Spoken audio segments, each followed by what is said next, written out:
Mics are hot. Now. It's 7 a.m. It's 7 a.m. Time for the opening drive. Voted the best sports show in New Mexico For 5 years running.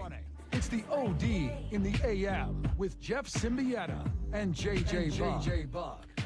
Oh, it's a lot of things. Yeah, it's the OD in the AM. It's a new month. Happy April. That makes it April Fools. Be careful. It also is opening day. That's one of those days on your sports calendar that just may hit for you. If you're a baseball fan, this is a day, and after a season like last year where when we sat here on April 1st of last year, we had no idea we'd ever get to any semblance of a baseball season. And they tried like hell to make sure that you didn't, Major League Baseball and the Players Union. We ended up having a 60-game season and a World Series. The Dodgers beat the Rays.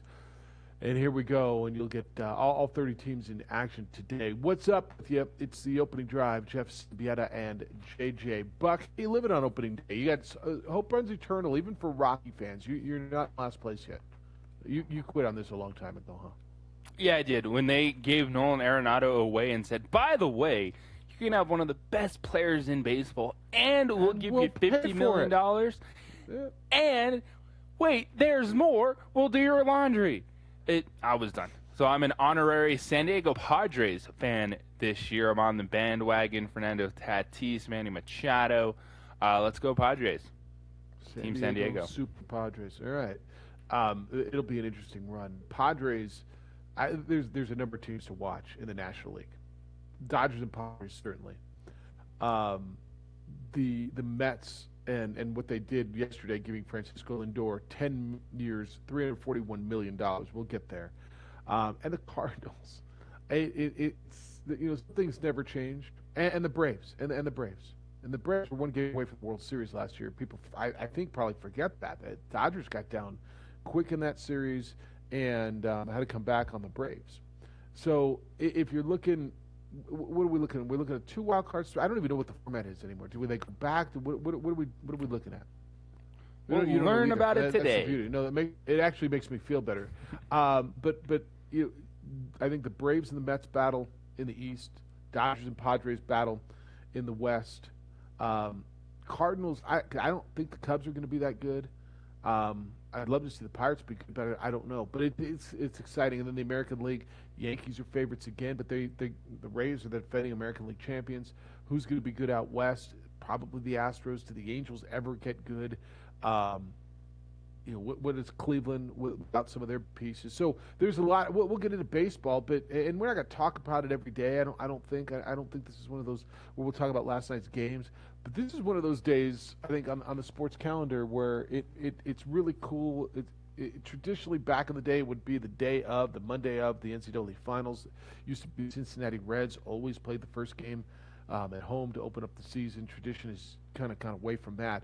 But here we go on a Thursday, and let's get started. And I'm kind of pumped. And what that means is you're starting to see the trees budding, and the weather's warmer, and spring, right? Baseball is spring. It is, except if you're, say, the Chicago Cubs and it's 30 degrees for opening day. That's what you get. That's what you're used to. It's a wild game of baseball. It starts cold, ends cold, and it's wonderful in the middle. That's Major League Baseball. Right. Yeah. The first 2 weeks are cold, and got lucky in Colorado because they're scheduling games up there to open things up, and You look at it and go, what are you doing? Like, why would you not put that off? But they're playing games in New York and Detroit.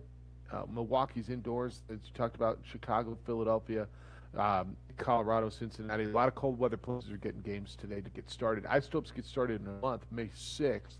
Typically, that'd be in another week and a half, but that's where we are with COVID this year. And I don't know that we're going to get green by then. It looks like we're probably going to be sitting in yellow the way things are going. But we'll catch up with John here probably next week and get you an update on where things are with that. There's a lot of things about baseball that excite me. But spring, I don't know. Everything's eternal. The Masters is next week, JJ. The Masters is next week, JJ. Which makes me very, very excited. But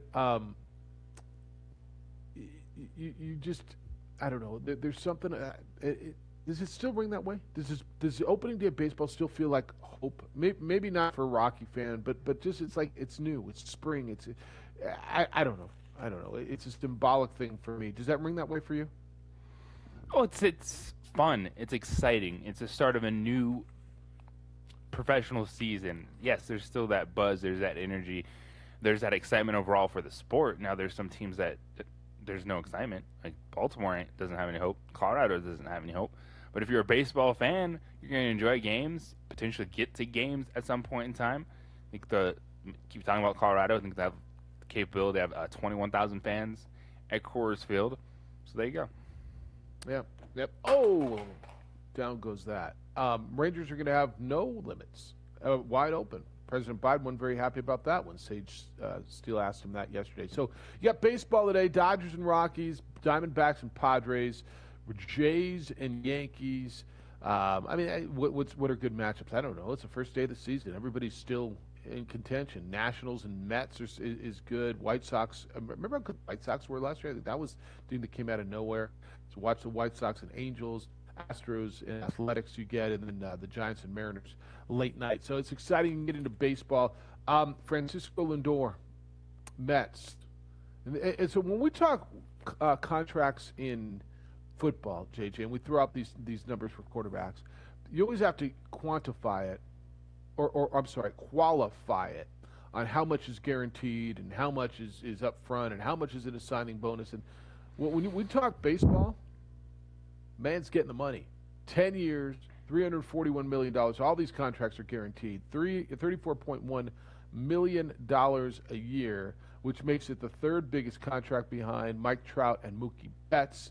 He is good, a little above, I think it was $1 million more than Fernando Tatis. Like, he's good.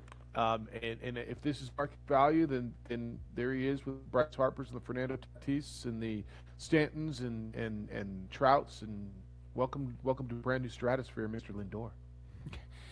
Yeah, this is a superstar move and a superstar contract for a player that's going to take off now in New York. And he was very good in Cleveland, but it's a different media market when you're playing for the Mets, and it's new ownership, new people in charge. They went and swung for the fences early, and then they had to lock him up. And their initial offer, I think, was like $325 million, and then Lindor can come back and go, nope, I'm good. And so they had to go all in to keep their biggest acquisition. It makes a ton of sense. And we know with these big baseball contracts, the last few years, you're always going to question them. But right now, you pay the dude that is now going to become the face of your franchise. Yeah. See, when the Padres did it, they're probably not. They're getting him probably the majority of his prime because he's so young. Lindor's 27, so they're going to have 27 to 37. What does he look like at 35, 36, 37? Hell, he might be really good. At a shortstop, at a super athletic position. He's so good defensively. He's so good offensively. This was the big trade of the offseason, if you remember, when the Mets went and acquired the four-time All-Star from the Indians, gave up a lot of assets to get him, but this is what they thought were worth it. But at 27 years old, he stated that he would go to free agency if he didn't have a deal in place by opening day. Well, opening day is today, and they got it done yesterday, and kind of shut down, and he could do what he wanted, man. The ball was in his court. He knew he was going to bet on himself. The only thing that was going to stop him from getting a giant payday like this was going to be a catastrophic injury, something really major, right? So he could have played his 1 year in New York, and they had to. They gave up all those assets. They had to hit his number. And obviously his number was $1 million more than what Fernando Tatis got, because he got $1 million more. Now it could have been $1 more, but he got $1 million more over the life of the 10-year deal than Fernando Tatis. Obviously he said, I'm better than that guy. He set the market. I want more than him. And the day before his self-imposed deadline, they came in and what were they going to do? I mean, with all the assets they gave up to risk him going to free agency in the offseason, now they maybe he's going to love New York, but maybe he's going to hate it. Now he can't leave. Now he's going to make $34 million a year and good living to you. Yeah, he's all in, and you got Lindor, you got Pete Alonso now. It's the Mets' new era for the New York Mets. Still got Jacob deGrom on the mound. He's towing that rubber today. So here we go. You make a trade like that, then you got to buy into your investment. And Lindor is set. There's some really good shortstops in the game, by the way, if we're talking. Yeah, there are. Lindor, Tatis Jr., Tim Anderson's one of my favorite players to watch. Speaking of the Chicago Corey White Seager's Sox, pretty good. Corey Seager bounced back in a big way. Yeah, it's a solid position. Yeah, you know, I looked at this because I just assumed they'd be jump off the page numbers. He's won 2 Gold Gloves. Do you know what his lifetime averages are, as far as his batting average and home runs and an RBI per season? Home runs around 30. Yeah, around there, which is good for a shortstop, and I think that would be the number that pops for a shortstop. I looked at the numbers, and a guy like Sid, an old school baseball guy, and I'll send the bat signal out, but these aren't numbers that say this guy should be the 4th highest or 3rd highest paid player in baseball. He's a 285 average hitter. 29 homers, 86 RBIs, 21 steals over 6 seasons. I mean, those are good numbers, don't get me wrong. But if I just showed you those pop to you and say, man, we got to give that guy $34 million a year. Well, not on the numbers alone. 285 is not bad with the way baseball's played these days, because people either hit a home run or strike out. So unfortunate, yeah. So 285, you're feeling pretty darn good about yourself. 285 is good. You get on base 28% of the time, right? I mean, I would think he'd be a 300 hitter, and driving in 100 runs and stealing. But they're good numbers. Don't get me wrong. I'm not poo-pooing the numbers. They just didn't jump off the table to me and say, bam, you got to make that guy the 3rd highest paid player in the game. All right, 505-246-0610. That's how to get to us today. 888-922-0610. Your emails will come in. Jeff at sportsanimалabq.com. JJ at sportsanimалabq.com on the Twitter. Follow JJ. It's _JJ Buck. And on the Facebook, you can watch the show, The OD in the AM. Is that AA Ron back there? Driving solo behind that mask today. Bob's taking your phone calls. Bobcat, are you in next week, or are you like we all are day to day? Or do you have any idea? We go in the bullpen again next week. Is it you? Do you even know? Not yet. It's week to week. Yeah, Mr. Carlisle from Sports Bar in the afternoon makes the schedule out, and he won't do it until tomorrow afternoon. Why would he do it before Friday afternoon? Obviously, yeah, you don't need to know that before that. All right. Well, you're here tomorrow. We'll know next today. Monday. I'm pretty sure because there's nobody been in to train. Yeah. So I guess it would be you. It would either be me, Micah, or Mr. Vital. Yeah. But all it'll right, probably be me. You'll hoe with us tomorrow then, which is always a good time. Micah said he might try to sneak in to do that with you too. Oh, beautiful. Love. Micah needs a final hoe. Yeah. Look, you can't start your Friday without a hoe, Mike. Bob, you know that. I think you're well aware of that. All right, and then Jerry Palm will be with us coming up at 8:30. He, of course, CBSSports.com, their chief bracketologist and bowl predictor and college sports expert. So we'll talk about the Final Four just as everybody had it. Although, did you see how many brackets did have this Final Four? I guess, when you look at it, 2 1s and a 2, okay, there's probably a ton. When you said there was 13 million brackets or whatever filled it up, 2 1s and a 2 makes sense. Then people who are UCLA fans throwing UCLA. I know a bunch of idiots who had San Diego State in the Final Four. So, you can take your team and, right? Yeah. Hey. So I guess it's not all that crazy. All right, we'll get into the college stuff. We're going to talk about Terry Wilson, the Lobo Club, as well. It's the opening drive on 95.9 FM and AM 60 Sports Animal. Mix a little sports and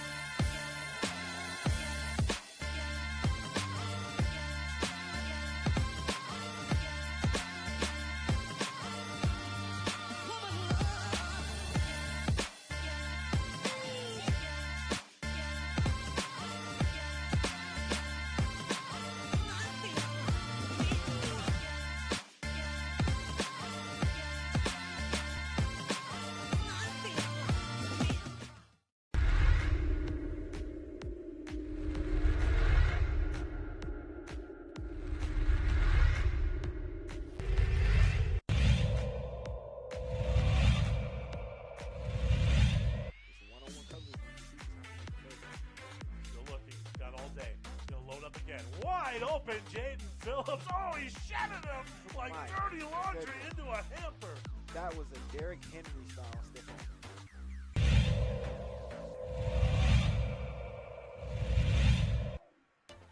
Motion, there's Winnikoff.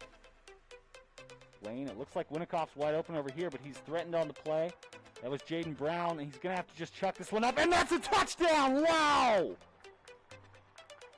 I can't believe he was in position for that play.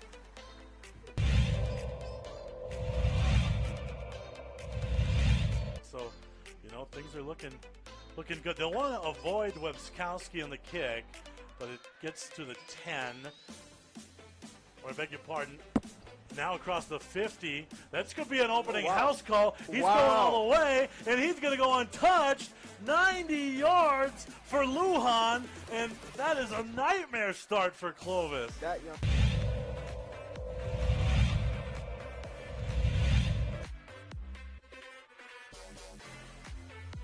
Nice serve by Moore.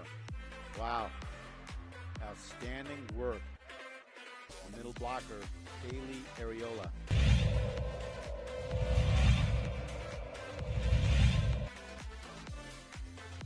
Gomez again, the motion man. This one instead handed off. And right through the gut, there's a bunch of space. Nice little hop there. Etrisco fans are on their feet, and for good reason, as that's a 41-yard touchdown. Jaden Cowley.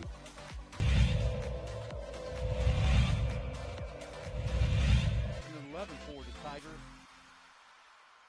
Thurman will roll to his right. Throws on the down and out. Caught. Trying to go for the goal line. Leads it in. Touchdown. What a play.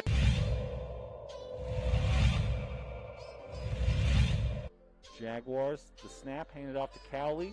The big man sweeps aside one, cutting back inside. He turns around the other direction. He's heading this way, and he's got to just beat one more, and he does. Touchdown.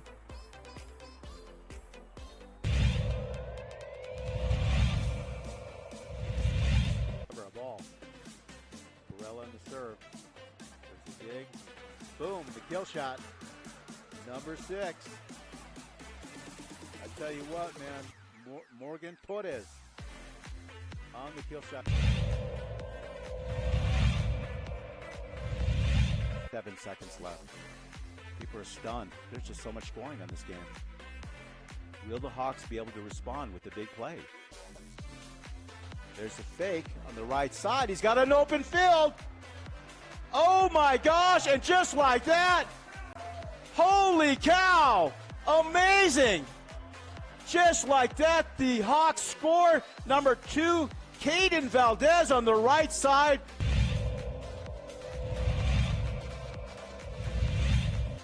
Remember on the punter. He'll pop this up. The man to receive it is also wearing number 3, Isaiah Garcia. He does catch it off the hop.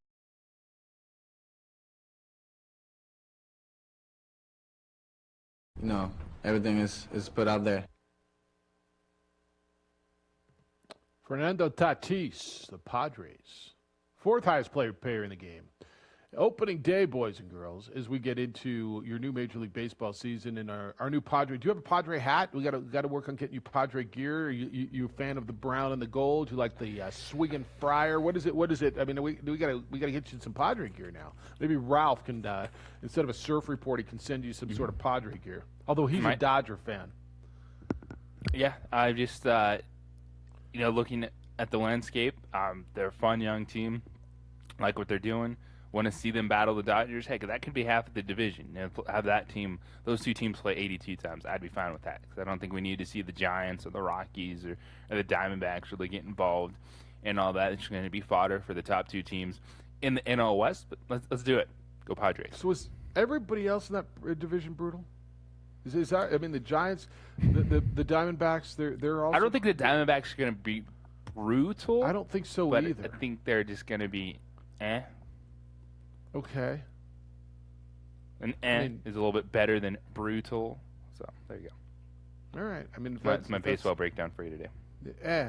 Which is kind of like fine. It's fine. It's fine. You're fine. Jeffrey's fine. I know. I get it all the time from everyone. Yeah, you're fine. Your brother. Well, your brother. So, no, but you're fine.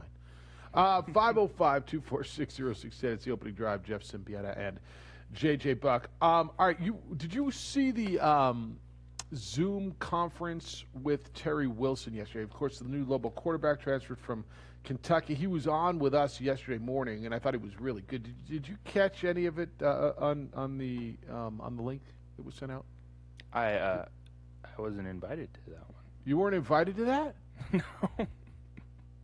All right, because I was on it. Got caught in a little shot of me leaning back in my chair at the office, and kind of they thought I was catatonic at some point, but that's fine. Are you, sir? Oh, okay, there he is. So Frank doesn't include you on that? Did you know about usually, the big 9 o'clock press but conference I just today? didn't get that one. But I'm usually there. Really? You know that. So I don't know necessarily where you're going with this. So I'm intrigued. Well, I was curious to what you thought of how he handled it, and I thought it was everything that we thought he came across as with us yesterday morning. Confident, but not cocky. Sure, mature. I thought this is how he came across in that visual press conference with the local media yesterday. He was in an LA hat, which was kind of cool. A big down jacket sitting in his apartment. Must be cold in Lexington. And he handled things the way you would want him to. We talked. Steve Virgin asked him, the beat writer for the Journal, asked him about the competition, and he asked him what we asked him. Is it have you been told it's your job? Are you coming in to compete? And he says, no, I'm never given anything. I'm going to go in there and compete, and hopefully I win the job. He was asked about the quarterback room and the other quarterbacks, Isaiah Chavez and Trey Hall, were asked about it by Steve Virgin about bringing this guy in, and they said they welcome the competition and they look forward to him getting there, and it's going to make everybody better. And he responded by saying, well, that's the right answer. That's the right way to look at it. So, and I said to him, JJ, this is something that we didn't really get into on our show. He said, are you willing to accept this role? I said, you've got to go into a room now, and all these guys are here. You're going to show up in May. Quarterback's inherently the leader, and you're going to be the old man. You're 23. I mean, are you? And I asked him about winning, and I said, the phrase I use a lot, learning how to win. And I asked him, A, do you believe that a team has to learn how to win, and B, are you ready to be kind of a leader with that? And he said, yeah, he's ready to accept that. He said, I'm not a vocal guy necessarily, I'm not. Well, he said that's not what he said. He said, I'm not a rah-rah guy. But he's willing to accept the role of being the old man, the guy who's won and coming in there, and if he wins the job, inherently your quarterback is your leader. Remember, we had this conversation about Tavaka 2 years ago. You're the quarterback. You've got to be the leader, and it didn't seem like necessarily his personality. It feels like this young man's personality, at least at this point, is that he's willing to accept that. Yeah, and I think players always do change a little bit on the field. Like, they may not consider themselves a rah-rah or vocal guy, but you see them in that environment. When it's game time, they are stepping up. They're leading the huddle. They're leading their guys. So I know sometimes players don't like to consider themselves that guy, but you got to wait and see it when it's game time to see they're handling things. And I'm really excited about this move for the University of New Mexico. I do think he's a talented quarterback. You look at his collegiate career, how that meshes now with playing in the Mountain West, and specifically this Derek Wareheim offense that went through 4 quarterbacks last season. down to QB5 if you just add the depth chart together. And how successful they were able to be at times. And now you bring in an established guy who I think is handling things amazingly right now, and we're talking about a collegiate player, even with his experience. I'm really excited to see how it works in this offense, and it's something that we haven't had at that position in a long time. And he's still got to come in here and prove it as a Lobo, but we've seen it, like, collegiately. I know a lot of people might not have watched Kentucky games, but the resume is there, and this guy's produced at the D1 level. And for Danny to find this guy and to actually hit on what he wanted, it is really impressive, and I'm excited to see this offense. Yeah, and I think when he was saying it the last couple of weeks, he knew he was close to somebody. I'm sure this isn't the only quarterback that they were talking to, but I can't imagine how they could have done any better, right? If he was looking for a 1 year, he said grad transfer. If he was looking for a grad transfer, a 1 year guy, and then this is a super senior who got the 6th year because of the COVID grant, I don't know, a guy who won 10 games in the SEC and won 2 bowl games. I don't know how this program was going to hit on something better than this. Do you? Was there going to be a guy who was starting at Oregon, come over here with 3 years left? No, there wasn't going to be many that were looking at New Mexico as their next opportunity. And then as you peel back the layers, you learn more about the story. And he played for Derek Wareham's dad in high school, and that's how the connection got started. And that's how a lot of these things work out. Is sometimes it's just who you know that knows someone, and then you get that first call in there, because you don't know if there wasn't that connection with Terry Wilson. Really considered New Mexico. You never know. We might have. Oh, okay, Derek. Danny Gonzalez is calling me. That's neat. Hey, Danny. All right, cool. But that he had someone in his life that he trusted in his high school coach, allowed himself to be more open to the decision. And yeah, you look at the rest of that quarterback room. There's work to do, man. Nothing is a given. And you credit Isaiah Chavez. You say what you did was amazing, and you have a career ahead of you at Lobo football.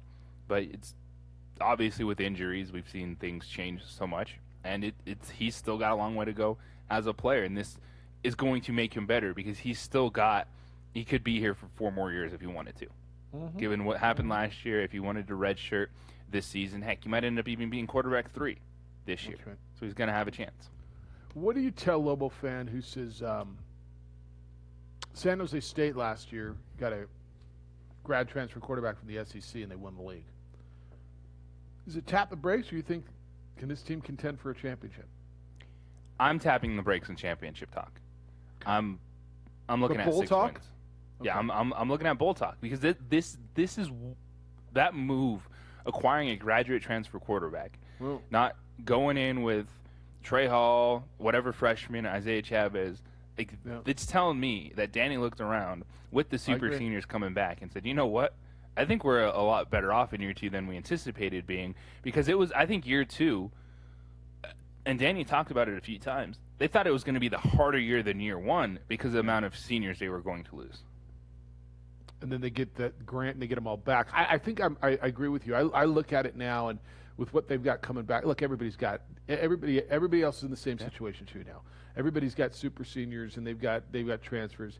But I look at the schedule and say, well, I mean, three of the 4 non-conference games are winnable. I'm not going to tell you they win them all, but they may. And then tell me what league games that you say they can't win, right? Who in this division looked so impressive to you last year that they can't be beat? Now, they're all going to get better. They're all going to recruit. They've all coached them up and had a great season and worked hard in the summer, and I got all that.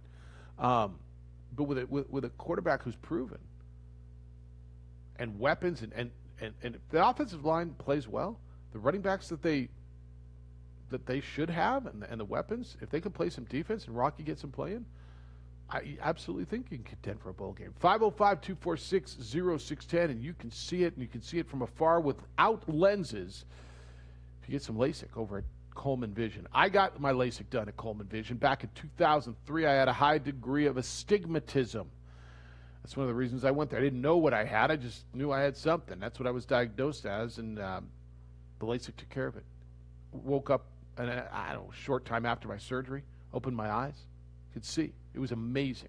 1 o'clock in the afternoon, anchored the news at 5 the next day, a.m., without lenses. The technology that Dr. Stephen Coleman uses is cutting edge. He's playing an important, significant role in developing and testing the current technology he uses, and it's used not only here in New Mexico, but around the world. Technology which originated at Siembieda Labs here in New Mexico, and that's why for years patients have come from all over the country to have their LASIK done at Coleman Vision, because they know that Dr. Stephen Coleman's reputation is that of one of the best in the world. So who does this? We all do. Me, you, athletes, lawyers, doctors, bank tellers, housewives, nurses, anybody who's done wearing glasses, having them fog up during the COVID now while we're wearing our masks. You're just done dealing with it. If you think you're a candidate for LASIK, Coleman Vision is the only place to go. This is one of those things, man. If you're going to do it, absolutely go to the best. And the best is Dr. Stephen Coleman at Coleman Vision. Take a look at their website. It's colemanvision.com. Call and make an appointment at area code 505-821-8880. That's 881-8880. Seeing is believing. I sure as heck believe. Okay, you guys are...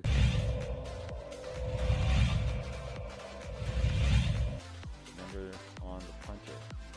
He'll pop this up.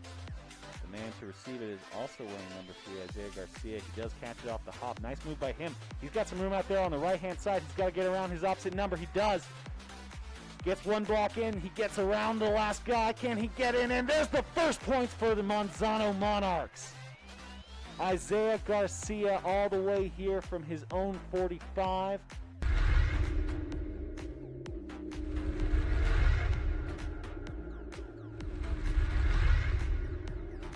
Don't sacrifice quality of flavor when you're in a hurry. Golden Pride offers ribs, fried chicken, green and red chili breakfast burritos, and Frontier Cinnabons. 4 great locations, or visit us online at goldenpride@abq.com. Golden Pride Barbecue Chicken and Ribs, proud supporter of ProView Sports Network. Well, I'm going to the frontier, walking to the cashier, order up a root beer and a number 1. Cover it with green stuff, 1 scoop is not enough. Find a booth is real tough, backed by the Duke. Meet my family, meet my friends in the quirkiest restaurant I have ever been. All of Albuquerque's favorite spot, it's the Frontier Restaurant. The Frontier Restaurant is a proud supporter of ProView Networks. Are you sure we're supposed to be doing this? Don't worry, I've watched him do it 1,000 times. Come on, what's the worst that can happen? No! Bad dog! Hi, welcome to Car Crafters. What happened? Don't worry, we'll make it like it never happened. Car Crafters, it's like it never happened. Car Crafters is a proud supporter of ProView Networks.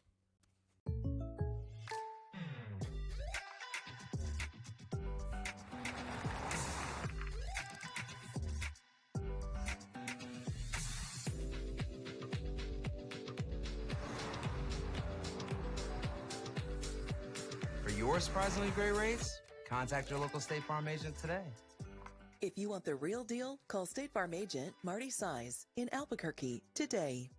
Like a good neighbor, State Farm is there.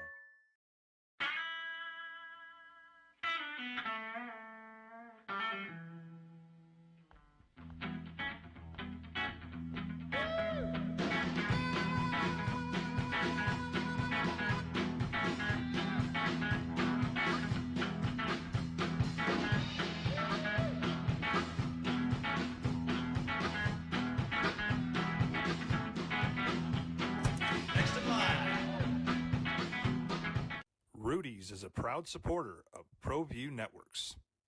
A rogue virus, no jobs, sky-high tuition debt. Life is trying to put our generation on the sidelines. But we refuse to just Major League sit back. Baseball. One of those days on your calendar, man.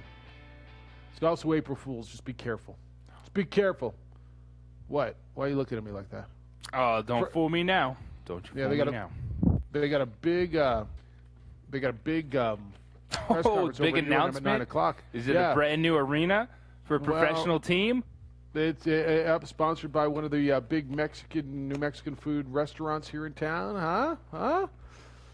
I was still the best. That actually, I'm not a big April Fool's guy. I'm not.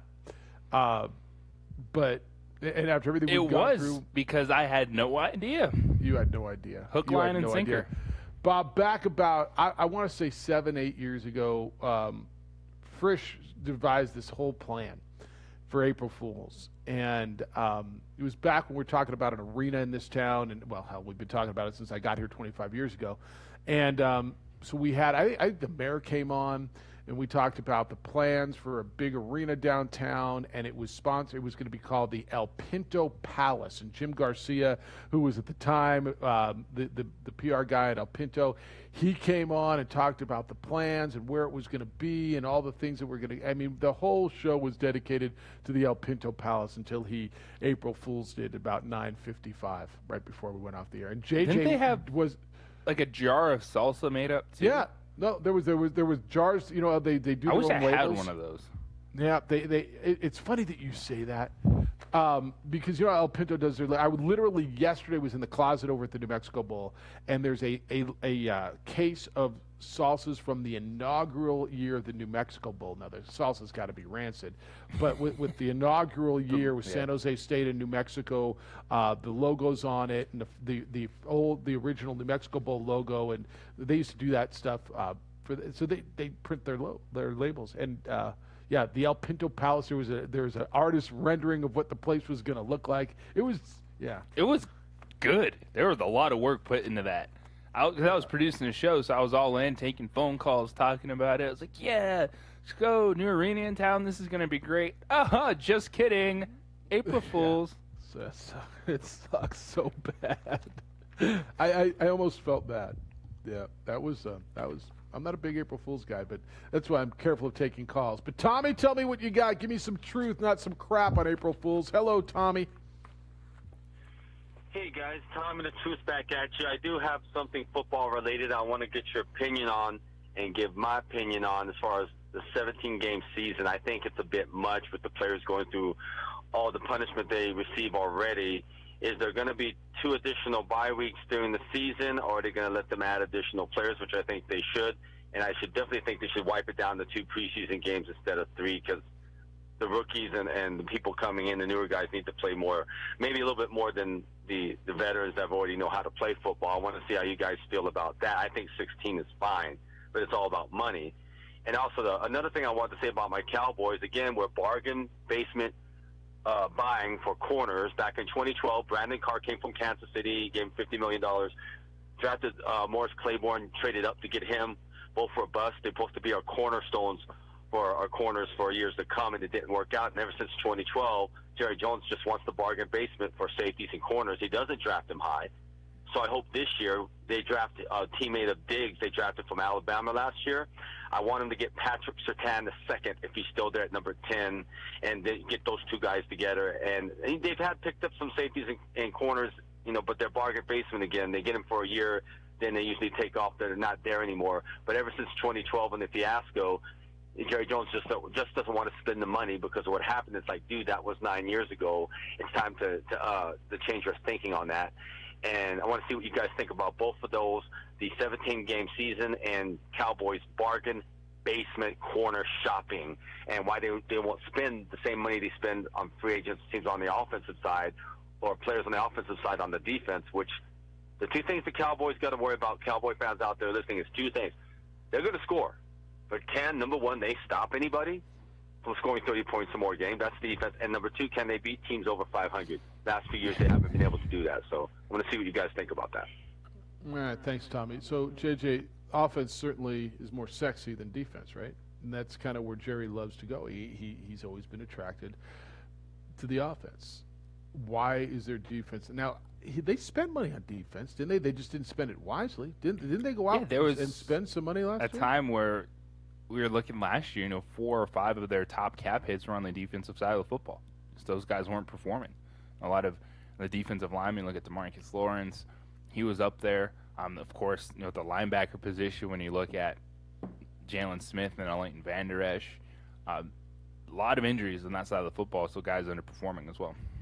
Yeah, I look at it, and I mean, you guys, the underperforming is the right word. Morris Claiborne was pretty good in Buffalo, right? I look at guys that it's evaluation in the draft. Where should he go? I think who's he just talking about at number 10? The corner. Yeah, Patrick Surtain Jr. Surtain, absolutely be in play at 10. I think that's right. I think that's right. Look, they should be set offensively. They should be set offensively. They just signed their big dollar quarterback. They still have all 3 stud wide receivers plus the rest of everything they got there, right? They still have their stud running back. They better fix their offensive line. But they should be set. Now stop someone. Because, again, even before Dak got injured, go back and look. Why were they 1-4? Now, granted, he was turning the ball over and Zeke was turning the ball over, but they were playing from behind every week. The one game they won, they had to come back and steal that game for the Falcons. It's like anything else, man. At some point, somewhere, you got to stop someone. On the 17 games, so do they add 2 more weeks of the season? Do they start it before Labor Day now? Do they? To his point, is it 2 bye weeks? Is it just going to be 1 bye week per team and only? Because what I heard is they're playing 3 preseason games, and guys will probably play 1. You know, the guys who are guaranteed spots, and then go into a 7 games. I haven't seen the addition of another bye week. Have you? No, not at this point in time. I think it's something that they're going to monitor and say, hey, should we add an extra one in here along this 17-game season? I do think they need to expand the rosters. You already see it at the end of the season in a 16-game season, but just the usual, 53-man roster will just make it 60, and because you usually have those 7 players, you have your practice squad. So I just think even adding those 7 spots to getting different guys out there on special teams, some depth at certain areas, I think that needs to happen. I don't think that's going to ruin the game or change things too much, just having 7 extra players available on a game day. Yeah, all right, we can talk about the NFL. Big spring game coming up this weekend. Weather's going to be nice. Talk about UNM football as well. And are you going to go out and watch it? Does this intrigue you at all? Are you interested now? Look, it's been a while since we've had a spring game, like a regular, real live clocks, officials, Cherry Silver spring game. It's been a lot of years. They're going to do that this weekend. Are you interested in that going out? Big announcement at UNM today. April Fools, 9 o'clock. I mean, I didn't even think about that, but now I'm worried. Just saying. El Pinto Palace or something like that. When it needs to see the paperwork signed, notarized, like things are going to have to be dot the I's, cross the T's for me to believe anything. I've been doing this mess too long. I believe almost nothing on April 1st. Almost nothing do I believe. Unless there's a legally signed document. And even then I'm like, let me run it by my attorney. Here's one thing you should believe. As you grow older, gentlemen, some things are natural. Things like low T, hair loss, fatigue, erectile dysfunction. Here's something else that you should believe. Whether it's April Fool's or not, there is a way to battle nature, and that's by calling New Male. Fellas, if you're experiencing these things, you're regularly tired, maybe you're carrying a few extra pounds, you're dealing with erectile dysfunction, I suggest you call New Male. New Male leads the way in helping men deal with these issues they have for years. Their testosterone replacement utilizes the latest cutting-edge technology. Men all over the country benefit from this. They feel better. Here's the number. Area code 505-652-1688, or visit them online at Newmale, NUMALE.com. Fellas, Newmale's convenient. They're right here in Albuquerque. The process is comfortable. Starts with your first phone call. Goes all the way through the treatment. Newmale guides you through the process. But here's the best part of the whole thing. The results are real. You will feel better. The number is 505-652-1688. Don't put it off, guys. Take care of you. Visit newmail.com or call 505-652-1688 and feel better. A rogue virus. No jobs. Sky-high tuition debt. Life is trying to put our generation on the sidelines. But we refuse to just sit back and watch it pass us by. Instead, watch us fly ahead. Watch us overcome anything. Watch us rise. Watch us change our world. Watch us become the next greatest generation. Calling all football players, are you looking to develop your skills this season? It's never too late or too early to put in the work.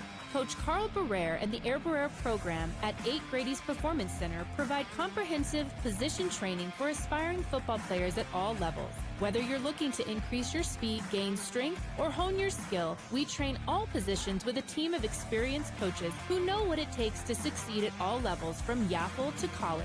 Check us out at 8gradys.com to learn more and sign up for training today. Jackson Compaction wants to help you keep your green. And keep the community green as well. Jackson Compaction has worked hard to maintain the same prices since day one. Always easy and painless trash removal with professional crews and quality service. If it's non-hazardous waste, debris, or trash on your land, leave it to us. At Jackson Compaction, we're dedicated to ensuring the conservation of our environment. You trash it, we smash it. Jackson Compaction, we've earned a reputation for great results. Hi, I'm Staff Sergeant Hayes. I'm with the New Mexico Army National Guard, and I'm from Tucson, Arizona. Hi, I'm Staff Sergeant Greg Martinez. I'm with the New Mexico Army National Guard, and I'm from Santa Fe, New Mexico. Hi, I'm Marilena Fernandez. I'm with the New Mexico Army National Guard, and I'm from Santa Fe, New Mexico. The New Mexico Army National Guard is a proud supporter of New Mexico high school athletics.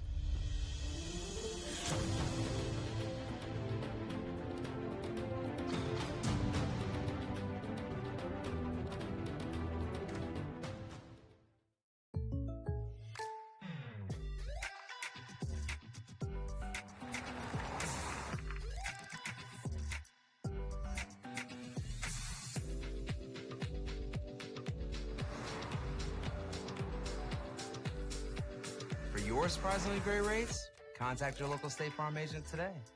If you want the real deal, call State Farm agent Art Sandoval in Albuquerque today. Like a good neighbor, State Farm is there.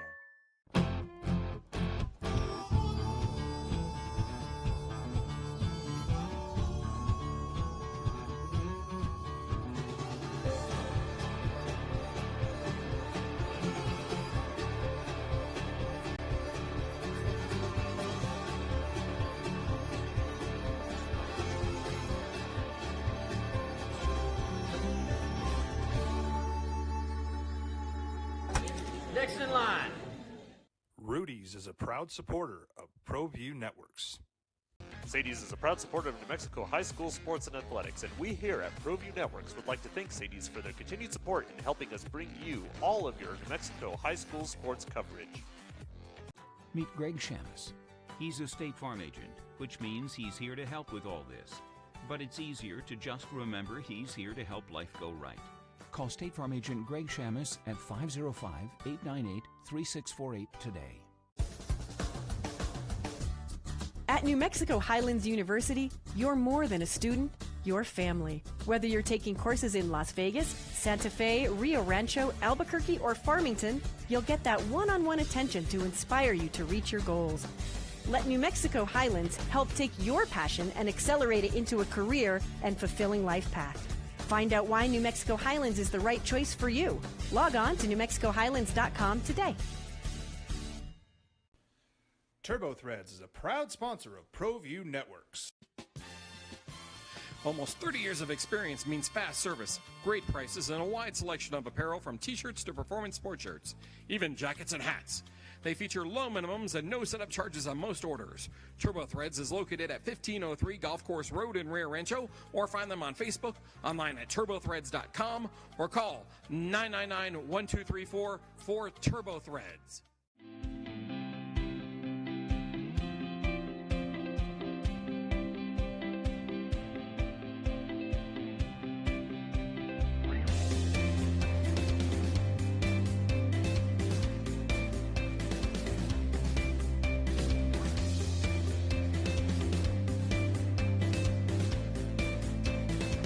Plan your adventure at WNMU.edu.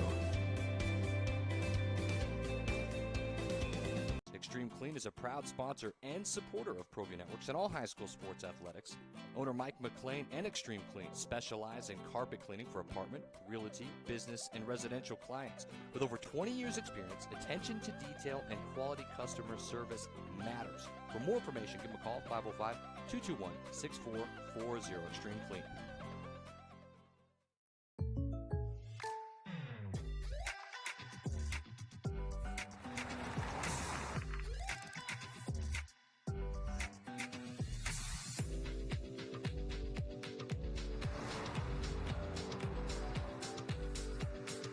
your surprisingly great rates, contact your local State Farm agent today. If you want the real deal, call State Farm agent Ashley Duran in Albuquerque today. Like a good neighbor, State Farm is there. Here at Legacy, we are here to disciple people by helping them connect with God, grow in relationships, and live generously.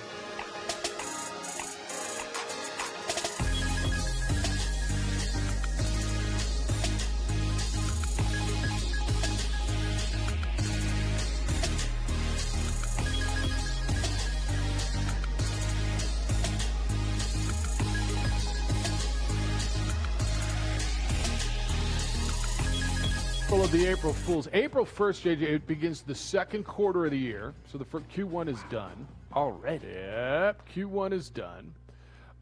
And it's a big week and weekend around here in regards to prep sports. Is everything's so consolidated. You got those college. You got the high school bowl games that are going on. You've got games at University Stadium starting today. I think they got 2 today. You've got state volleyball at the pit and everything that's going on. And the outside stuff you can go to, the inside stuff not so much. But I encourage you, you know where I am with the high school stuff and even more so, always have been. But I'm just, after going to the cross-country state meet last week and going to a high school football game last week and just getting back to seeing the kids just have so much fun.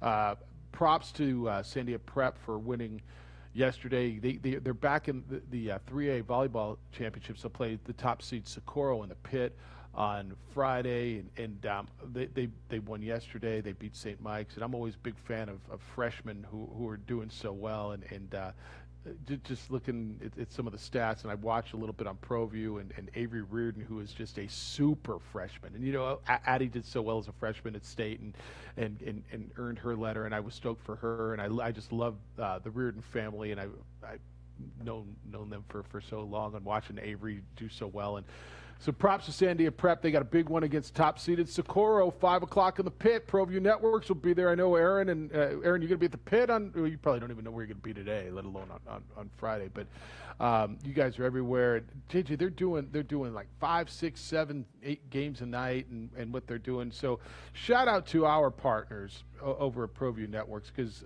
there's people who can't get into games. They're doing 45 games a week, and people are just, my mom, like I told you, my mom was able to watch in California, watch the state meet, and hopefully people are able to watch their kids, grandkids all over the country, all over the world. And I'm glad it's back, and B, man, what ProView is doing to get the word out and get these kids seen is incredible. Yeah, definitely pressure. I'm doing my first high school game tonight, Cibola Volcano Vista boys basketball, and so I know I'm like, ooh, pressure's on. Everyone's watching. You gotta make sure you got the names correct. You're ready to go. By the way, if anyone from Volcano Vista wants to give me a call or ghosted me, let me know. Love to talk about your team a little bit. That's why I backed out on you. I couldn't get all the names right, JJ. I was supposed to do the game with you tonight. I couldn't shake free tonight, and I apologize. But we will. I mean, I'm going to get out there and do some games.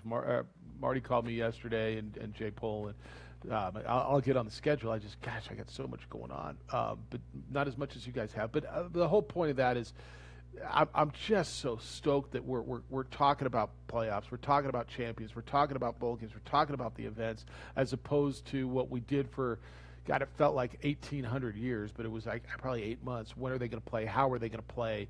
Are they going to play? Should they be playing? And now we're talking about, a super freshman here and a wonderful senior here and so whatever. But stoked for Siembieda Prep and those girls, and good luck against Socorro, and you're looking for a state champion. I just the genuine excitement, JJ, and I never post. I so rarely post on social media, and I did brag on Addie a little bit, and some of the responses were, why are they running in masks? People from out of state, and I'm like, yeah, no, it's weird and it's imperfect and might even suck, but you know what sucks more?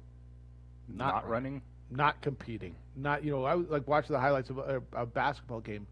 Do you have to broadcast, like when you broadcast in the gym tonight? Do you have to wear the mask the whole time? Mm-hmm. So you'll go and you'll go through the mask, and I mean that's uncomfortable. You know what's more uncomfortable? not doing it. You know what sucks more? Not having the games. And we could have the conversation, should they have to wear masks to run outside or play football or whatever it is they're doing outside. And even you could extend the conversation to in a gym. If that's the rules and that's where we are now, it sure as hell beats not playing, I'll tell you that. It does. And from my standpoint, it's the least I can do to at least broadcast the game. It's not that bad. You find one that gives you enough room there. Come through clear enough. You couldn't really tell. I was wearing a mask doing the last two Lobo women's basketball games. At the pit, and just do what you got to do right now to get it in. Yeah. All right. If you want to get in on the prep stuff, you can. I mean, and you can shout out your kids' team or your team. I'm down with that because there's so many cool things going. I'm going to be down by the office. Probably tomorrow I may have a second to go over to University Stadium and look at some high school football in the stadium. I'm really curious to see how that's going to play out. And stoked for these kids who are going to get to play. 30, where the Lobos play. 505-246-0610. Jerry Palm is going to be with us coming up at 8:30. Got a keyword for you. Stand by. You got a chance to win $100. I'll give that to you when we come back. It's the opening drive. We're on ProView Networks at 95.9 FM and AM 610 Sports Animal.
Wide open, Jaden Phillips. Oh, he shattered him like dirty laundry into a hamper.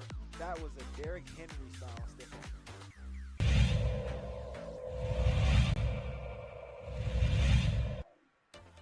Motion, there's Winnikoff. Lane, it looks like Winnikoff's wide open over here, but he's threatened on the play. That was Jaden Brown, and he's going to have to just chuck this one up, and that's a touchdown! Wow! I can't believe he was in position for that play.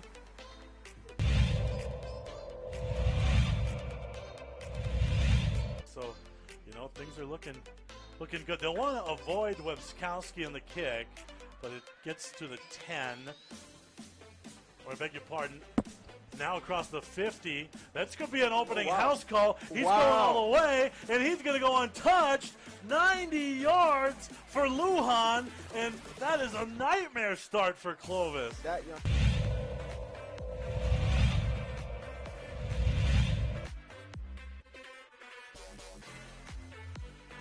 serve by Moore. Wow. Outstanding work. The middle blocker, Haley Areola.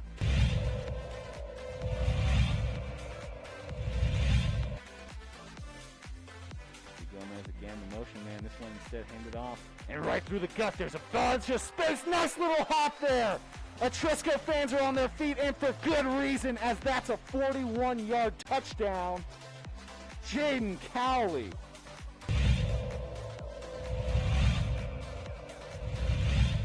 11 for the Tigers. Thurman will roll to his right. Throws on the down and out. Caught. Trying to go for the goal line. Leads it in, touchdown. What a play.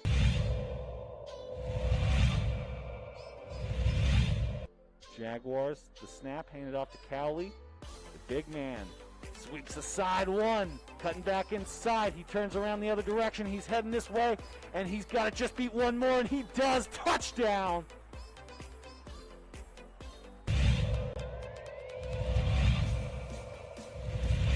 Cover a ball. Barella in the serve.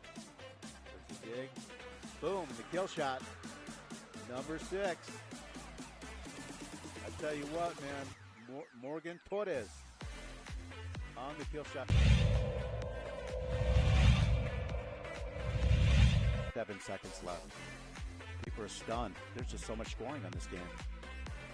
Will the Hawks be able to respond with the big play? There's the fake on the right side. He's got an open field. Oh my gosh, and just like that, holy cow, amazing. Just like that, the Hawks score. Number 2, Caden Valdez on the right side. Oh, no, not just because it's opening day. Not just because it's April Fool's, but because the keyword game is back and your chance to win money. And at 8 o'clock, which is right about now, we're going to give you a keyword from 8 till 5 every day. And you text that keyword. I'll give you the number to text it to. It's 95819. You text the keyword to 95819. You got a chance to win $100. And if you win $100, then you'll be entered into the drawing to win the big prize, which is going to be $25,000. So go ahead now and text the keyword SHOP. That's SHOP, S-H-O-P. Text it to 95819. You got a chance to win $100 from your good friends here at 95.9 FM at AM 610, the Sports Animal. Jeff Siembieda and JJ Buck. Bobcat's taking your calls on the radio side. Aaron is producing over on the ProView Network side because they don't have enough work to do doing a million games a day. They're doing our show as well. You can watch it on the Facebook, the OD in the AM. JJ, it's opening day. It's draft coming up. It's Final Four coming up this weekend. The Masters is next week. High school championships going around. It's the merging of all the high school sports, which is just nuts.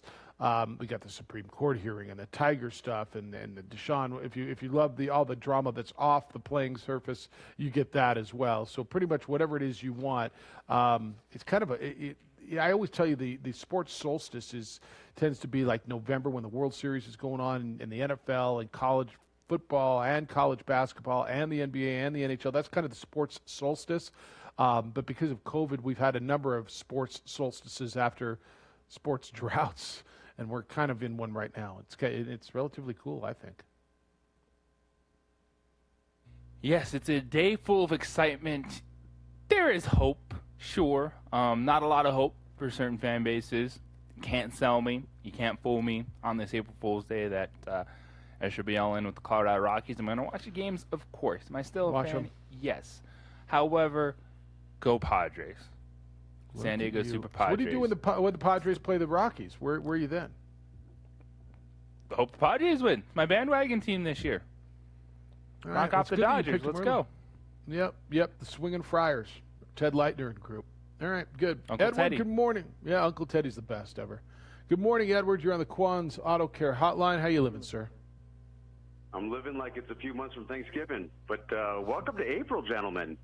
First quarter of the year. Hopefully everybody who made those resolutions 3 months back, they're coming to fruition in some capacity. You know, I never make resolutions. I try to reinvent myself a little bit. I don't believe the human race is dynamic enough to make wholesale changes. But you can eventually evolve step by step, self-improvement, and I root for them, and I root for humanity. So I'm glad to be in April. Hey, they released some NFL information, and the most two profound dates stuck out, and they resonated with the Crusher. One is September 9th, where the greatest player in the 102-year history of the NFL takes his rightful place on opening night Thursday. So we'll see who the Tampa Brady Gronkaneers play that opening night. I would suspect it may be the Rams. That'd be awesome. The Rams are going to be incredible this year, Jeff, so I'm looking forward to that. The second, by the way, when they beat the Rams the last Super Bowl, the NFL completely jobbed the New England Patriots by giving that opening Thursday night game to the Green Bay Packers, and I think they played the Chicago Bears. That was a snooze fest. Because the Patriots back in the day just didn't get enough airtime. No, you're right. They got jobbed. That's right. Yeah. I'm gonna write a strongly worded letter to Goodell and his $44 million per year. The second date that resonated with me was February 13th, where the Super Bowl eventually will become the Tom Brady Invitational, the Tom Brady Classic. And I'm thinking that Thomas Edward Brady will be in play for his 8th Super Bowl ring and his 11th appearance. So mark those dates down, September 9th and February 13th. I like Tommy the Truth's call. You know, he comes in with heat, passion, and some actually very logical takes. I think the Cowboys are resigned to the fact that, hey, we're going to outscore people. That never works. I can go down a laundry list of teams that have tried that. It just doesn't work. So, we talked about, Jeff, earlier this year, if you put the over-under on on Dak's contract the next 4 years of playoff wins, I would give it a 1.5, and I would bet the under. 1.5 games over 4 years, playoff wins. And I think they're more likely to fire their head coach than win 2 or 3 playoff games in the next few years. But just my thought. Damn. Tell me the truth. I'm not bagging on you. I enjoy your calls. Hey, the women's NCAA, was it all chalk? Is it all number ones, as it usually is? A couple twos. I think it's all number ones, is it not? Is it all, JJ, is it all ones? It's a little chalky, like the men's side, you know. Yeah. Good teams get to the Final Four. I'm shocked. Yeah. Look. By the way, you got 4 ones on the because you got number 1 Gonzaga and number 1 Baylor and number 11 UCLA. Does that count as 4 ones? 1-1. It does. It's a double one, exactly. Yeah. And I know had Beyonce not gotten fouled harshly, Baylor player, by the way, wonderful, beautiful young lady that's a talented player, had she not taken a bus to the chops, maybe a number 2 seed would have made the women's Final Four, but it just wasn't meant to be, my friends. But on the men's side, you know, had Michigan and their goofy point guard not forgotten how to shoot the ball in the last 4 minutes, and I know UCLA James, Bruin James, I'm very happy for him. See, I root for the callers. I don't root against them. Hopefully he had a nice call yesterday. Had they not forgotten how to, then Juwan Howard would have taken his team, but in true fashion, just like the Fab Five, they would choke at the end. Ooh, but, damn. you know, it's just an interesting observation. Anyway, Let's celebrate a new month. We're venturing into spring, and there's an excitement in the air. Good global quarterback. Hopefully he has perfected the forward pass, and I'm looking forward to it. So thank you for letting me share my thoughts. You guys have a delightful day. Good day, sir. So that's a lot in there, man. You know, Arizona's a 3 seed, by the way. First ever Final Four appearance. So and 2 good on your Wildcats. Wildcats. I'm struggling with this whole mantra that Michigan choked, and that's why UCLA's there. Like, I get it. They didn't score in the last, 7 minutes, 10 possessions, whatever it was. It's not like that's the first time that's ever happened. I look down. I look at the Rutgers-Houston game and how they missed free throws. I look at all kinds of things. Was that a sloppy game? Was that a tight game? Were there a lot of shots missed at the rim by both teams? Undoubtedly so. UCLA gritted out that win. They did, but this is more. There's a little bit more in that Michigan bucket. You have your best player shooting an air ball 3 with the game on the line. No, that's not a fairly open one. Yeah, no, I give you that. Now, if he would have missed that shot, if it hit the rim, would that have been more acceptable? I guess. Okay, then he just missed a shot. Like, yeah, no, he shot still an air ball. It's just bad. Like, UCLA set the tone in that game defensively, no question. But Michigan absolutely missed huge opportunity. Even the rebound attempt, the reverse that was thrown up quickly when that didn't need to happen. Which, by the way, how come in those situations? How'd I never get a replay? Because it looked like he stepped on the baseline. How'd I never get a replay to see if he did on that? Off of the air ball. Guy coming out underneath the baseline, right? I just if they didn't call it, then they can't change it. I know. I just wanted to see it. I see plenty of replays that they don't call fouls on. Yes, you're right. The guy shot an air ball, a guy who's going to be supposedly a first-round draft pick in Franz Wagner. And, yeah, he shot an air ball in a key moment. Yeah, is that fine? So let me ask you, did UCLA win that game or did Michigan lose it? I still think UCLA won that game. I do too. But I know there's a lot of people who don't. All right, so Bob, I'll ask you a question. You want to get out on time, or you want to take Grady's call and hold him through the break? Well, I know the answer. Let's hold Grady through the break. All right. I thought you were going to go the other way. You're going to hate me when we go to break because this is going to be a short one. Grady, good morning. You're on the Quan's Auto Care Hotline. Hi, Grady. False arena arena promoters of OD and the AM. What's up? Lots. Hey, want to get in real quick on the prep sports. I realize I'm up against it. I'm with you. I couldn't agree more. This is a super exciting time. When you talk about opening day, you know, it's opening day for basketball season for the 4-time defending state champs, Pecos Panthers, up here. Yeah, buddy. And it's going to be an interesting drive for 5. You know, it's a lot of excitement.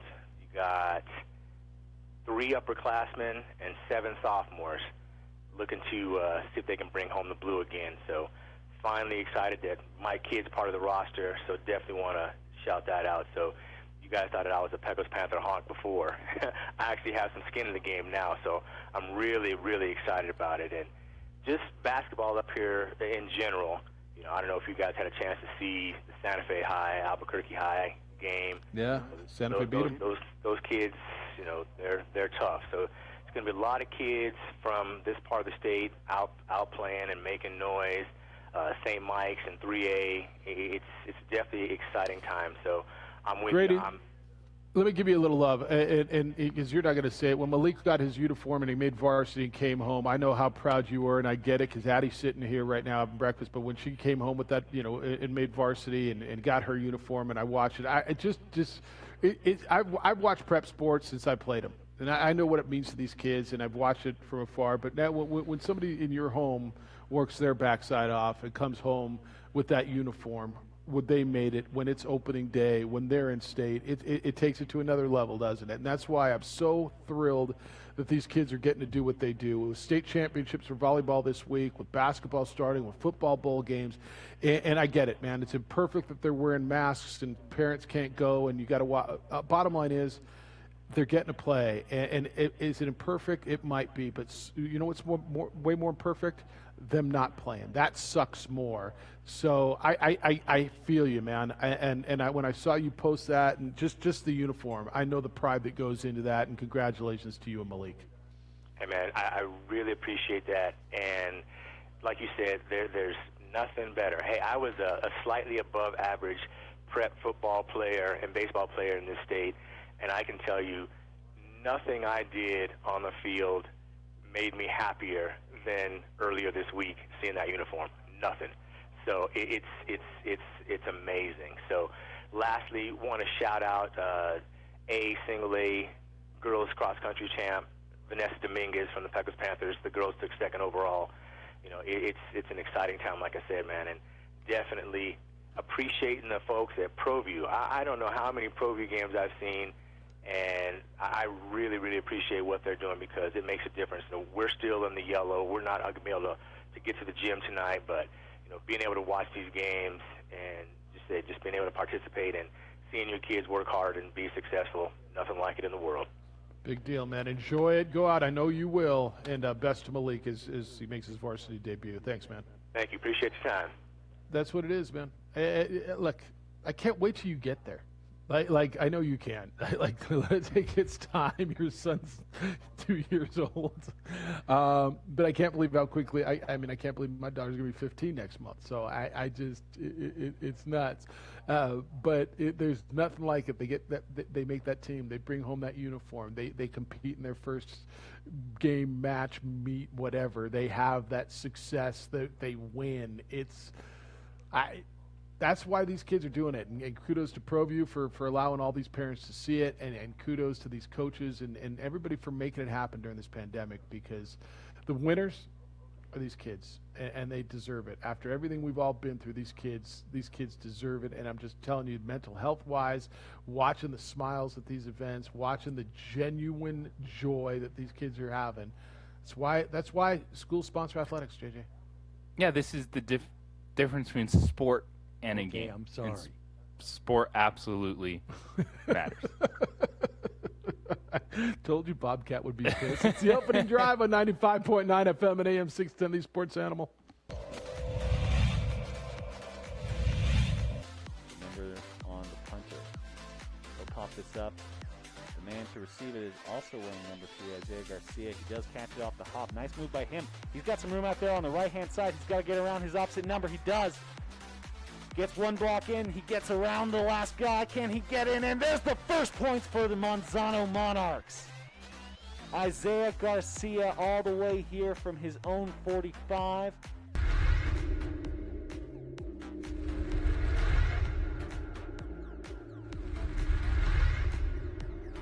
Don't sacrifice quality and flavor when you're in a hurry. Golden Pride offers ribs, fried chicken, green and red chili breakfast burritos, and Frontier Cinnabons. 4 great locations, or visit us online at goldenpride@abq.com. Golden Pride Barbecue Chicken and Ribs, proud supporter of ProView Sports Network. Well, I'm going to the frontier, walking to the cashier, order up a root beer and a number 1. Cover it with green stuff, 1 scoop is not enough. Find a booth that's real tough, backed by the Duke. Meet my family, meet my friends in the quirkiest restaurant I have ever been. All of Albuquerque's favorite spot, it's the Frontier Restaurant. The Frontier Restaurant is a proud supporter of ProView Networks. Are you sure we're supposed to be doing this? Don't worry, I've watched him do it 1,000 times. Come on, what's the worst that can happen? No! Bad dog! Hi, welcome to Car Crafters. What happened? Don't worry, we'll make it like it never happened. Car Crafters, it's like it never happened. Car Crafters is a proud supporter of ProView Networks.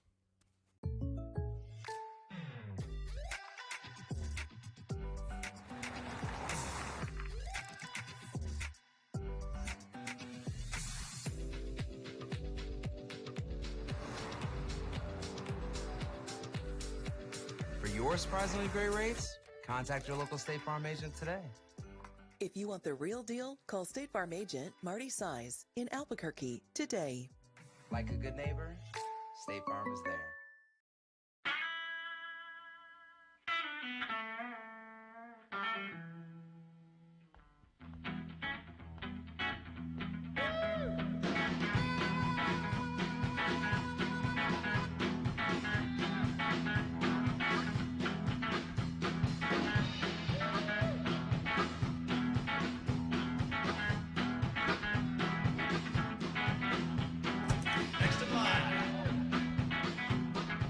Rudy's is a proud supporter of ProView Networks. A rogue virus, no jobs, sky-high tuition debt. Life is trying to put our generation on the sidelines. But we refuse to just sit back and watch it pass us by. Instead, watch us fly ahead. Watch us overcome anything. Watch us rise. Watch us change our world. Watch us become the next greatest generation. Calling all football players, are you looking to develop your skills this season? It's never too late or too early to put in the work. Coach Carl Barrere and the Air Barrere program at 8 Grady's Performance Center provide comprehensive position training for aspiring football players at all levels. Whether you're looking to increase your speed, gain strength, or hone your skill, we train all positions with a team of experienced coaches who know what it takes to succeed at all levels from Yaffle to college. Check us out at 8gradys.com to learn more and sign up for training today. Jackson Compaction wants to help you keep your green and keep the community green as well. Jackson Compaction has worked hard to maintain the same prices since day one. Always easy and painless trash removal with professional crews and quality service. If it's non-hazardous waste, debris, or trash on your land, leave it to us. At Jackson Compaction, we're dedicated to ensuring the conservation of our environment. You trash it, we smash it. Jackson Compaction, we've earned a reputation for great results. Hi, I'm Staff Sergeant Hayes. I'm with the New Mexico Army National Guard, and I'm from Tucson, Arizona. Hi, I'm Staff Sergeant Greg Martinez. I'm with the New Mexico Army National Guard, and I'm from Santa Fe, New Mexico. Hi, I'm Marilena Fernandez. I'm with the New Mexico Army National Guard, and I'm from Santa Fe, New Mexico. The New Mexico Army National Guard is a proud supporter of New Mexico high school athletics. Tournament time, baby! He slams fists in the air. The officials walk off the ball.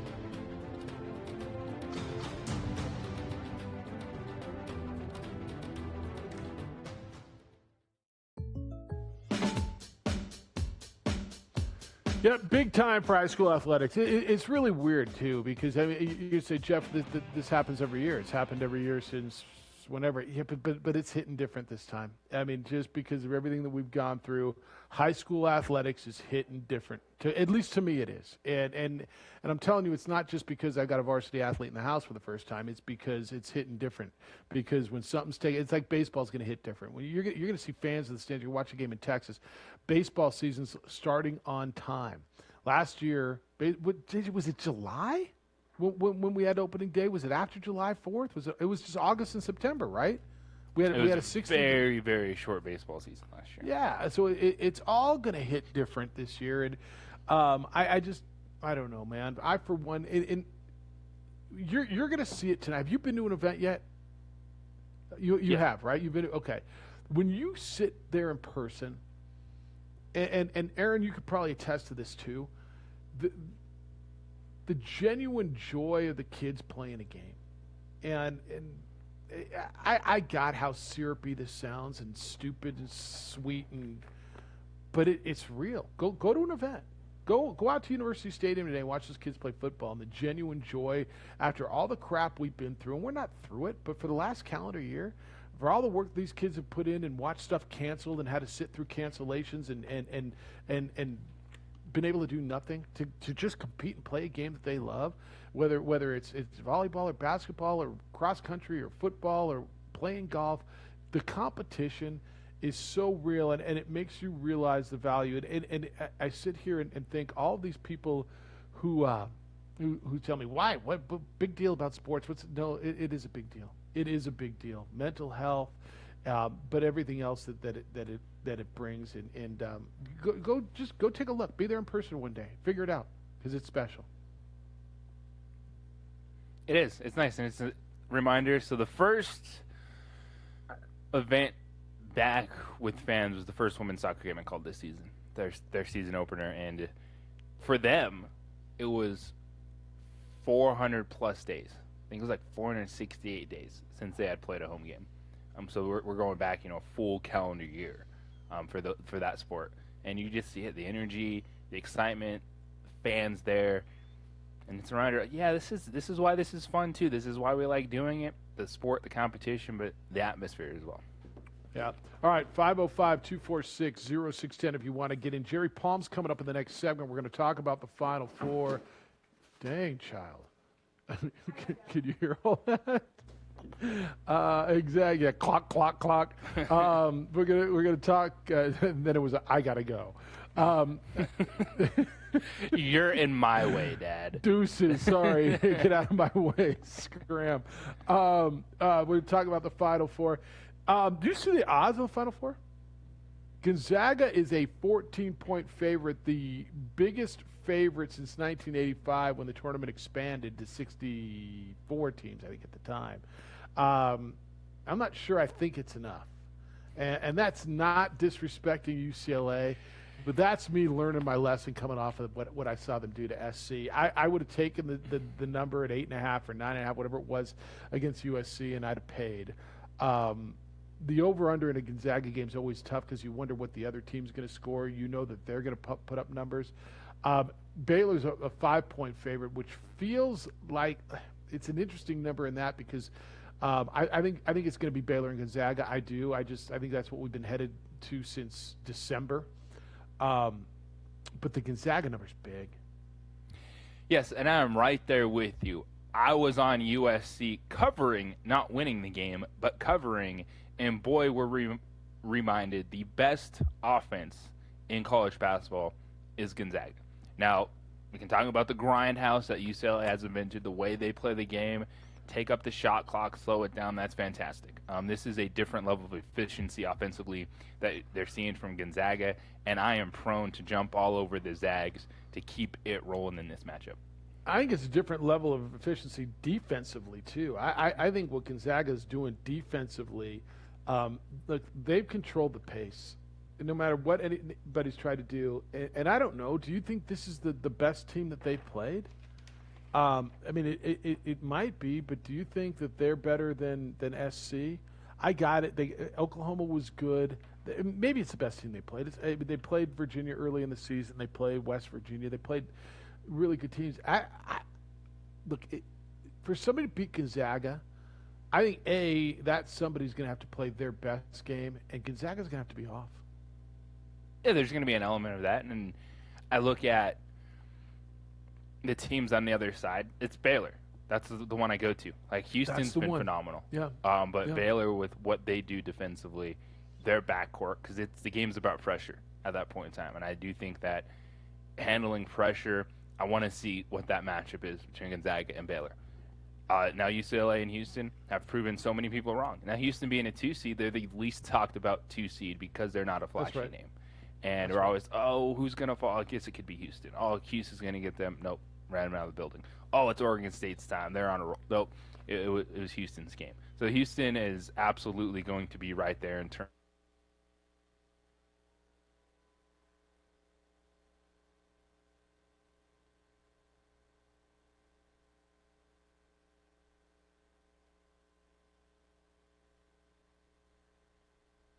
We've all been looking at Baylor and Gonzaga since we started this thing back in November, December, and that's what we're looking for. Jerry Palm's going to be with us when we come back. We're going to talk with him from CBS Sports about the Final Four. Hey, did you know there was an uptick in LASIK surgery during COVID? And there were a lot of reasons why. People had flexible schedules. You're tired of your foggy glasses because you're wearing masks all the time, and you're tired of dealing with that. Maybe you have some disposable income, and you realize the long-term value. It's convenient, it improves your life, and LASIK surgeries offer this long-term value where, in the long run, you no longer spend money on eye checkups and glasses and lenses and contacts and designer frames, etc. Go to Coleman Vision, and if you are considering LASIK, this is one of those things where you don't play around. This is your eyes. Go to the best. And that is Coleman Vision. People from around the world go see Dr. Stephen Coleman. I did back in 2003. It changed my life. How big is something to call it life-changing? It's huge.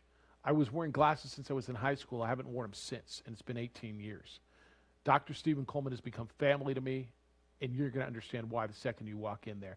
The technology that is used around the world is developed here at Sandia Labs, and Dr. Coleman is part of that process. And that's why people come from everywhere here to Albuquerque, to Coleman Vision, to get their LASIK done. 505-821-8880 is the number. Call, make your first appointment, and find out if you are a candidate for LASIK. ColemanVision.com has everything you want to know, and then call, make that appointment. I'm telling you, Coleman Vision changed my life, and it can change yours. Seeing is believing, and I sure believe.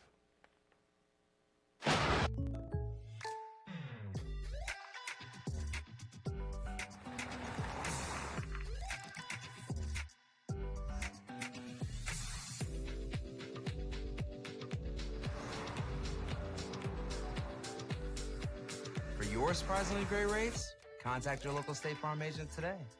If you want the real deal, call State Farm agent Art Sandoval in Albuquerque today. Like a good neighbor, State Farm is there.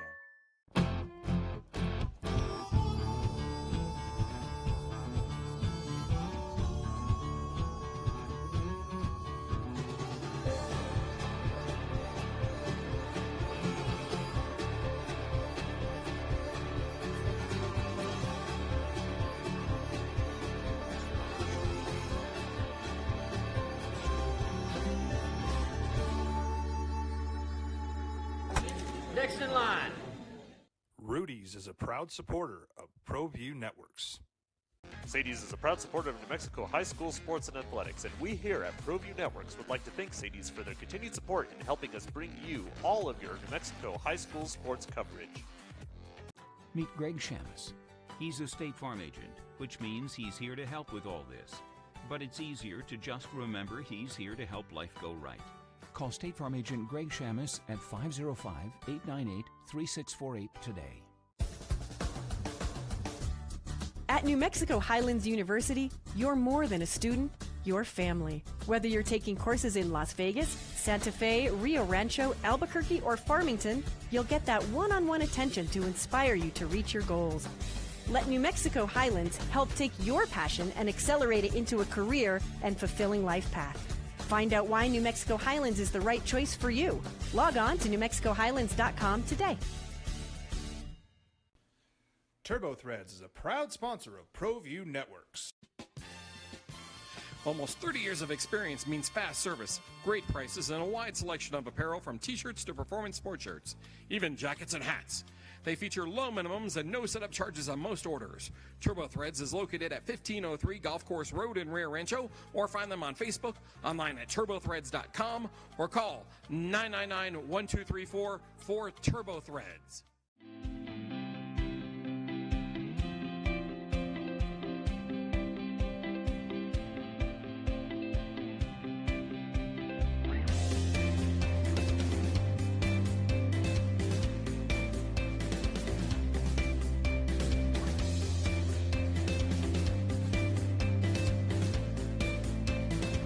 Plan your adventure at WNMU.edu. Extreme Clean is a proud sponsor and supporter of ProView Networks and all high school sports athletics. Owner Mike McLean and Extreme Clean specialize in carpet cleaning for apartment, realty, business, and residential clients. With over 20 years experience, attention to detail and quality customer service matters. For more information, give them a call, 505-221-6440, Extreme Clean.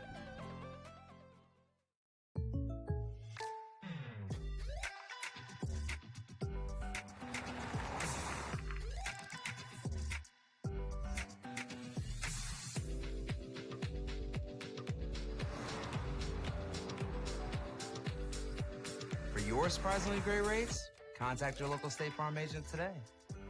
If you want the real deal, call State Farm agent Ashley Duran in Albuquerque today.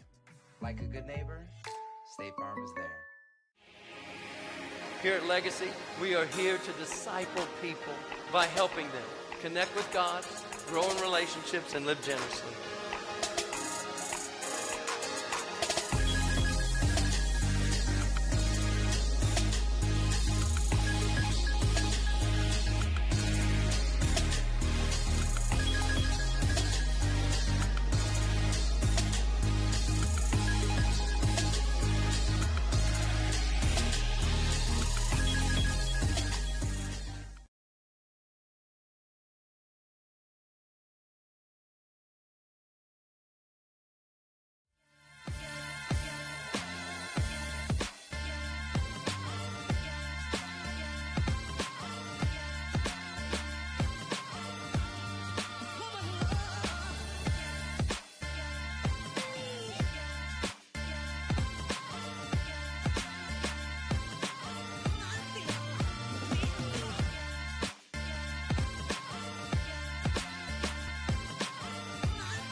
Wide open, Jaden Phillips. Oh, he shattered him like dirty laundry into a hamper.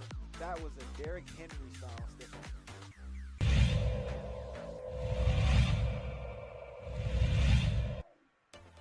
Motion, there's Winnikoff. Lane, it looks like Winnikoff's wide open over here, but he's threatened on the play. That was Jaden Brown, and he's going to have to just chuck this one up, and that's a touchdown! Wow! I can't believe he was in position for that play.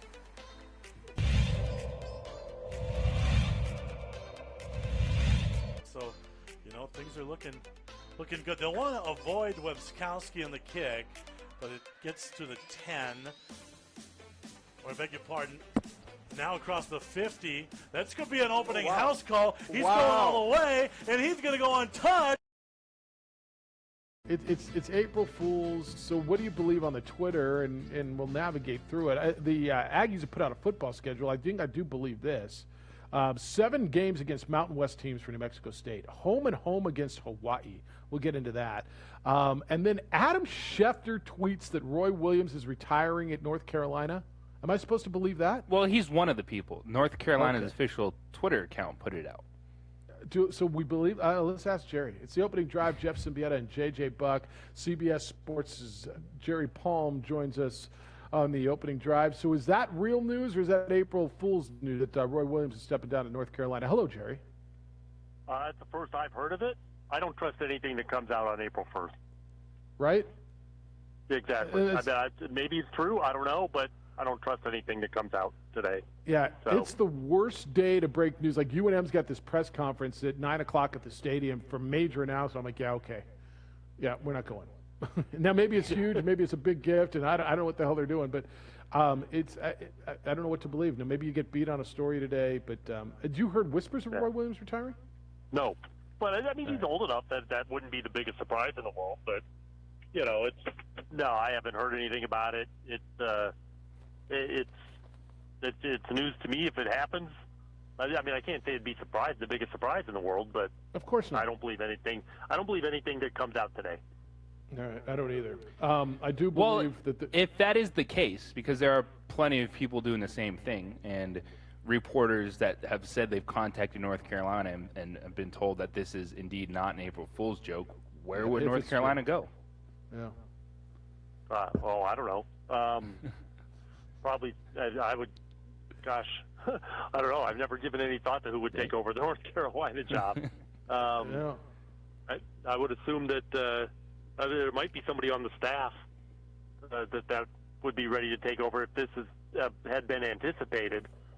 But it's no. I hadn't really thought about the Carolina job. Yeah, either that or they go big names. I mean, right when Dean Smith stepped down, they went with Bill Guthridge, longtime assistant, and it didn't work. Right. Did they go? I mean, every big name, like every big name will be up for this job. Didn't he come from Kansas? Isn't that where Roy Williams was?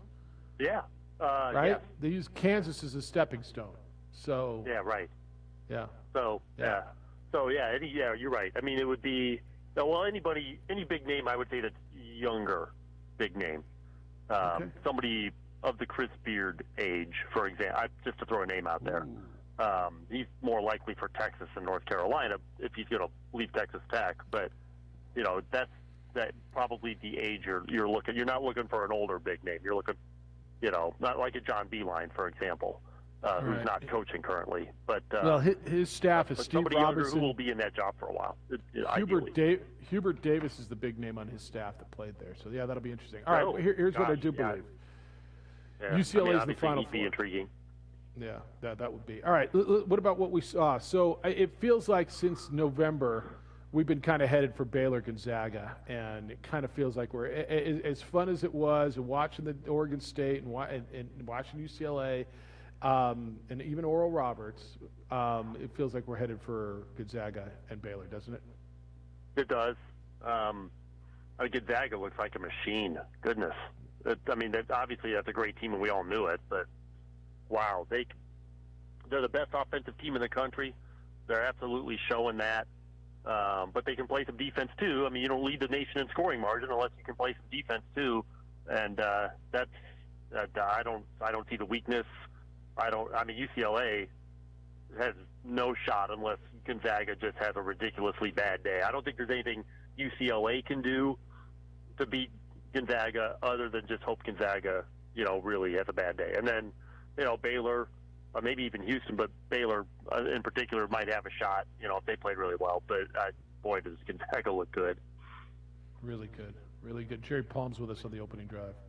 Well, Jerry, the UCLA story, what we saw at Oregon State, it's get to the tournament and then anything can happen. What do you think of really what the Pac-12 did, but then Oregon State and UCLA specifically? Yeah, it was obviously a great tournament for the Pac-12 after a probably disappointing regular season, at least in terms of what they did outside the league. But that's, that their highest seeded team was what? USC as a 6? Colorado? Yes. Colorado was a 5. That's right. Yeah, they didn't really get, they got some teams in, but they didn't really, get any great seeds. And but Oregon State got a draw that worked for them, and so did UCLA. And UCLA, goes first 4 to Final 4. The second time that's happened, they're the first 11 seed to get there, beating a 1 and a 2 on the way. So they didn't have an easy path. It's like, Oregon State, okay, they didn't have to play Illinois. That's great, but that's a really good tournament for this league. That doesn't mean the league was underrated or underseeded or anything like that. I always tell you can't draw those conclusions from the NCAA tournament, but it was a really good March. I will tell you, for people who live in this part of the world, west of the Mississippi, Rocky Mountains and west, this is a big deal. That there's no teams east of the Mississippi for the first time in the Final Four. We hear about East Coast bias all the time, and it's a real thing, and understandably so. But I've heard national radio guys go, I haven't watched UCLA. I haven't seen them all year. Well, that's you. You're lazy. I know you have. What does it mean for Western basketball? Because I've said on this show, people out here, we've needed this. Well, I think it's great. It brings a lot of attention, for certainly the biggest weekend of the college basketball season. Everything's going to be focused on the West Coast and Texas, and that's great. It's always great for whoever makes the Final Four. I don't know that West Coast bias is going away, overnight because of it, but it's obviously it's a great thing for the Pac-12 to have a team in the Final Four. It's great for Gonzaga, and a lot of attention is going to be focused on that part of the country. And it's been a weird tournament, which is, I don't say that to denigrate what these teams have accomplished, because I don't mean that at all. But it was, we've had a lot of just unusual things happen in this tournament, and now we've got 4 teams west of the Mississippi for the first time ever, and that's just one more unusual thing. Jerry, when you look at the list of the mistakes coaches have made, whether it's breaking the rules, etc., in college basketball, Kelvin Sampson, took the hit at the time for what he could not do, but being back with Houston, the run that they're on in Indiana, what do you make of that story and that basketball team? Yeah, some of the people around here are a little bit verklempt, to say the least, about Kelvin Sampson being in the Final Four in Indianapolis in particular. But it's that's what are you gonna do about it? It's a great story, I suppose. Him essentially rebuilding his reputation both on and off the court, and taking this Houston team to the Final Four. And some people say, well, he didn't play anybody. It's that's not their job. It's not Houston's job to decide who they play. It's Houston's job to beat the team in front of them. They are the first team to get to the Final Four without playing a single-digit seed, but they were a 2 seed. It's not unusual for a 2 seed to make the Final Four. So it's not, like I said, it's not their fault they didn't have to play Illinois. You talk about Gonzaga being a machine. Baylor at times can look like a machine too. And I said at the beginning of this, we've kind of been zeroing in on this matchup since their game got postponed 2 or 3 times early in the season. I'm not telling you we're there yet. It feels to me like that's where we're going. Honestly, that's what I want to see. Yeah, I feel like college basketball deserves that game. Which, right. I'm sorry, UCLA and Houston, but that's as weird. We've gotten through this weirdly strange season and gone through all of these obstacles, and then we lost this game in December. But it just feels like this is the game that we need in college basketball, is to have the teams that were the 2 best all season long to play each other. Now, Baylor, took a couple losses after their COVID pause. They might have lost a game or 2 anyway because the top of the Big 12 was so strong. Just running that gauntlet unscathed seemed unlikely, but it's still, these were the 2 best teams all season long. Why don't we see what they can do against each other? Yeah. Now, that said, I'd love to see UCLA Houston too. That would be, we'd see all the old Elvin Hayes, Lou Alcindor clips, and that would break all those out, and it'd be something. Hey, did Michigan lose the game or did UCLA win the game? We've been having this conversation. Both. I can't. Michigan must have set a record for the most shots missed inside the charge circle, from inside the charge circle. They couldn't hit anything, and then a lot of air balls from there. I mean, how do you shoot air balls from there? But they were repeatedly shooting air balls 2 feet from the basket. It was just miserable. And so UCLA's defense, they muddy the game up. That's kind of how they win, and that's Mick Cronin's style. But you can't blame all of that on Michigan. I mean, on UCLA's defense, you can't put it all on that. Some of it, Michigan just were dreadful. All right, man. We got to go. We're late on time, and we got a new producer. You know, that was Bob Cap that came. You know, your buddy Mike is dealing no with our longer mess us. now. He got promoted, and now, man, we're held with a whip to the clock, so we got to get out. Always appreciate the time, man. We'll catch up next week, and we'll do it again and put it to bed. But read him every day on CBSSports.com. Follow him on the Twitter, JP Palm CBS. Jerry, we'll catch you next week. Thanks again. Enjoy the games this weekend. All right, thanks. Take care. Be well. The great Jerry Palm from CBSSports.com. It's the opening drive on ProView Networks at 95.9 FM and AM 610, the Sports Animal. Nice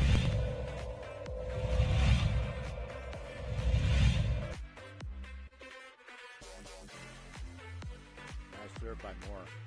Wow. Outstanding work. The middle blocker, Haley Areola.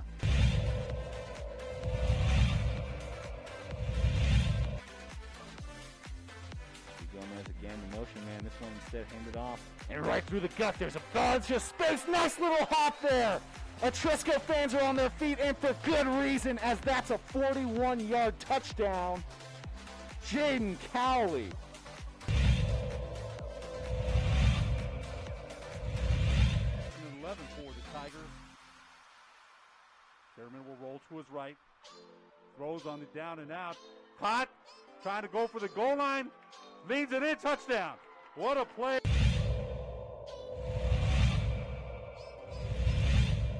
Jaguars, the snap handed off to Cowley. The big man sweeps the side one, cutting back inside. He turns around the other direction. He's heading this way, and he's got to just beat one more, and he does. Touchdown.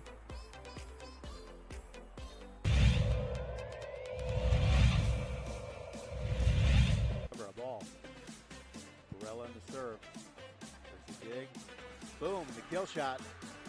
Number 6. I tell you what, man, Morgan Torres on the kill shot. 7 seconds left. People are stunned. There's just so much scoring on this game. Will the Hawks be able to respond with the big play? There's a fake on the right side. He's got an open field. Oh my gosh, and just like that, holy cow, amazing.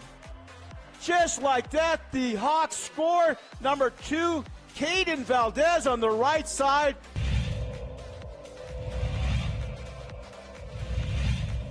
Remember on the punter. He'll pop this up. The man to receive it is also wearing number 3, Isaiah Garcia. He does catch it off the hop. Nice move by him. He's got some room out there on the right-hand side. He's got to get around his opposite number. He does.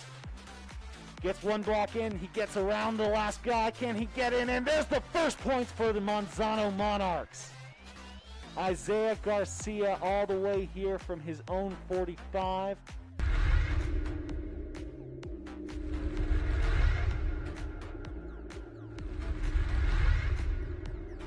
Don't sacrifice quality of flavor when you're in a hurry.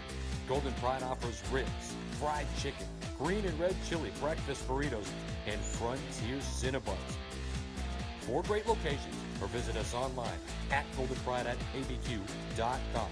Golden Pride Barbecue Chicken and Ribs, proud supporter of ProView Sports Network.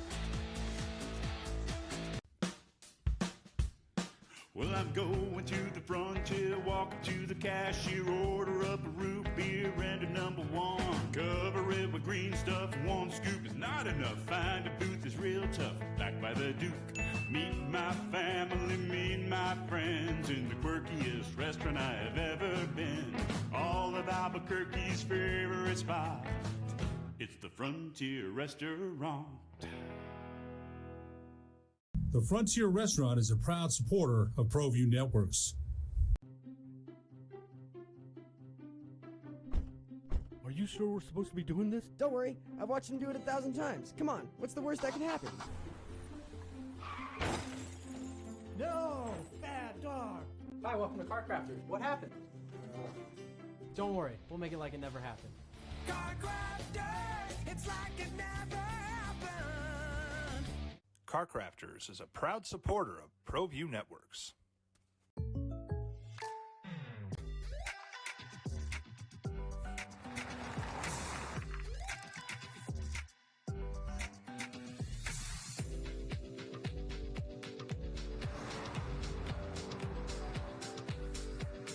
your surprisingly great rates, contact your local State Farm agent today. If you want the real deal, call State Farm agent Marty Size in Albuquerque today. Like a good neighbor, State Farm is there.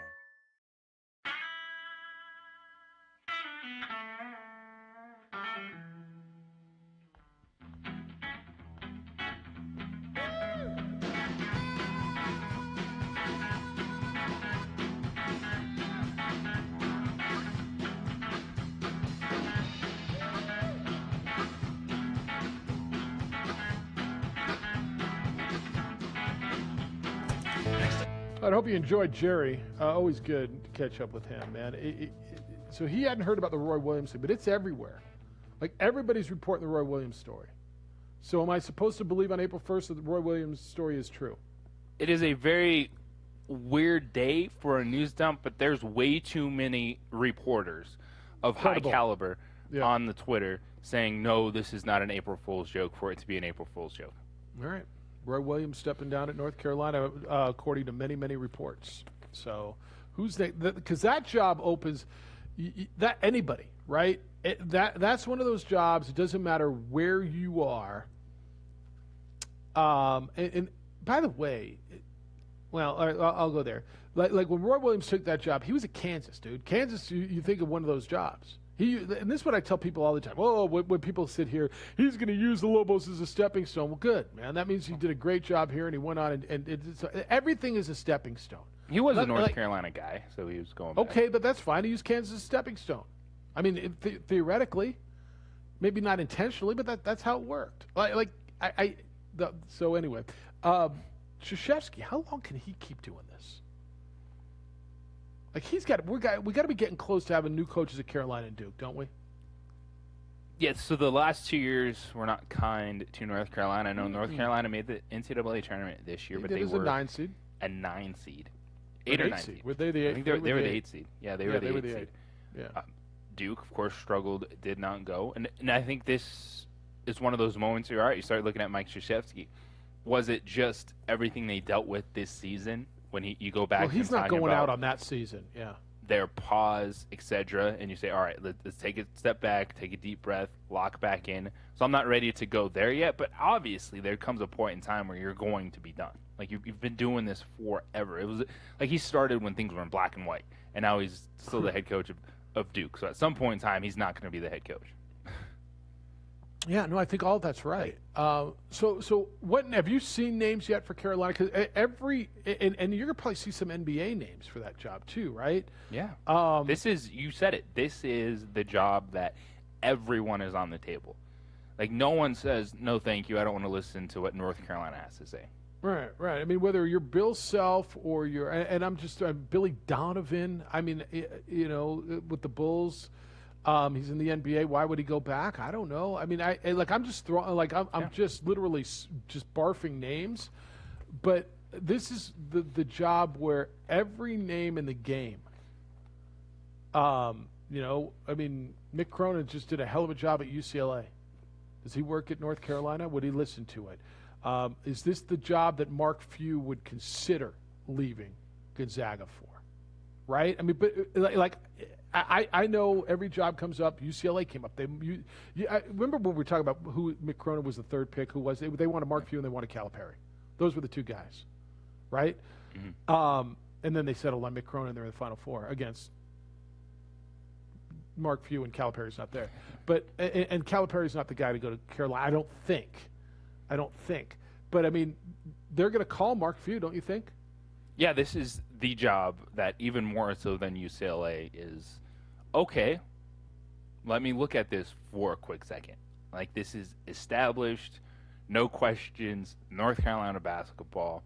There's no ifs, ands, or buts about the program, the support that you're going to have. So we can run down pretty much every name that advanced to the Sweet 16, look at the Final Four, and say, yeah, they'd pick up the phone. Scott Drew, Calvin Sampson.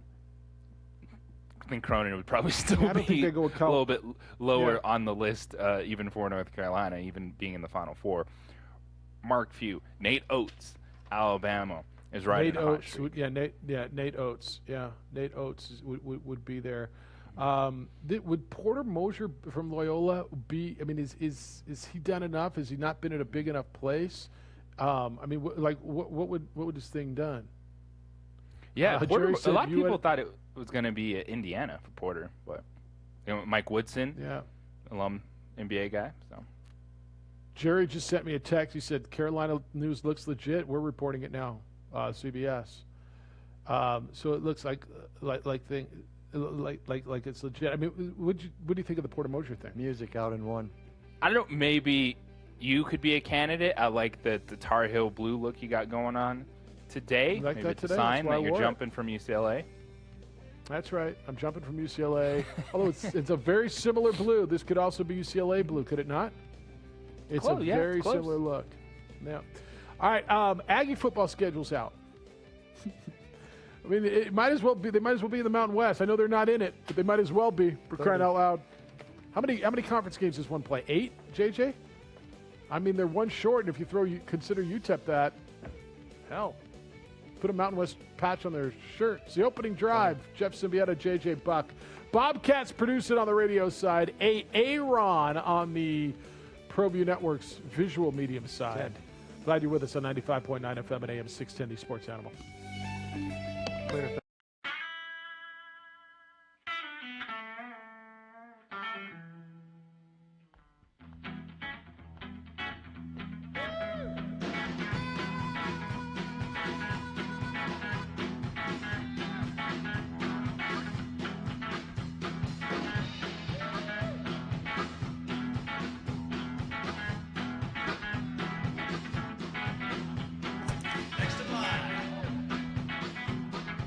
Rudy's is a proud supporter of ProView Networks. A rogue virus, no jobs, sky-high tuition debt. Life is trying to put our generation on the sidelines. But we refuse to just sit back and watch it pass us by. Instead, watch us fly ahead. Watch us overcome anything. Watch us rise. Watch us change our world. Watch us become the next greatest generation. Calling all football players, are you looking to develop your skills this season? It's never too late or too early to put in the work. Coach Carl Barrere and the Air Barrere program at 8 Grady's Performance Center provide comprehensive position training for aspiring football players at all levels. Whether you're looking to increase your speed, gain strength, or hone your skill, we train all positions with a team of experienced coaches who know what it takes to succeed at all levels from Yaffle to college. Check us out at 8gradys.com to learn more and sign up for training today. Jackson Compaction wants to help you keep your green. And keep the community green as well. Jackson Compaction has worked hard to maintain the same prices since day one. Always easy and painless trash removal with professional crews and quality service. If it's non-hazardous waste, debris, or trash on your land, leave it to us. At Jackson Compaction, we're dedicated to ensuring the conservation of our environment. You trash it, we smash it. Jackson Compaction, we've earned a reputation for great results. Hi, I'm Staff Sergeant Hayes. I'm with the New Mexico Army National Guard, and I'm from Tucson, Arizona. Hi, I'm Staff Sergeant Greg Martinez. I'm with the New Mexico Army National Guard, and I'm from Santa Fe, New Mexico. Hi, I'm Marilena Fernandez. I'm with the New Mexico Army National Guard, and I'm from Santa Fe, New Mexico. The New Mexico Army National Guard is a proud supporter of New Mexico high school athletics.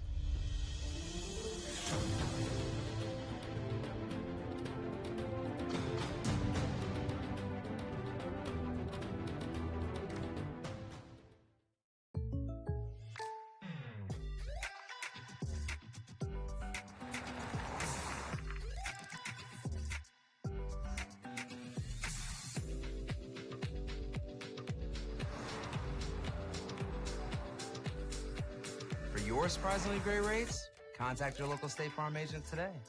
If you want the real deal, call State Farm agent Art Sandoval in Albuquerque today. Like a good neighbor, State Farm is there.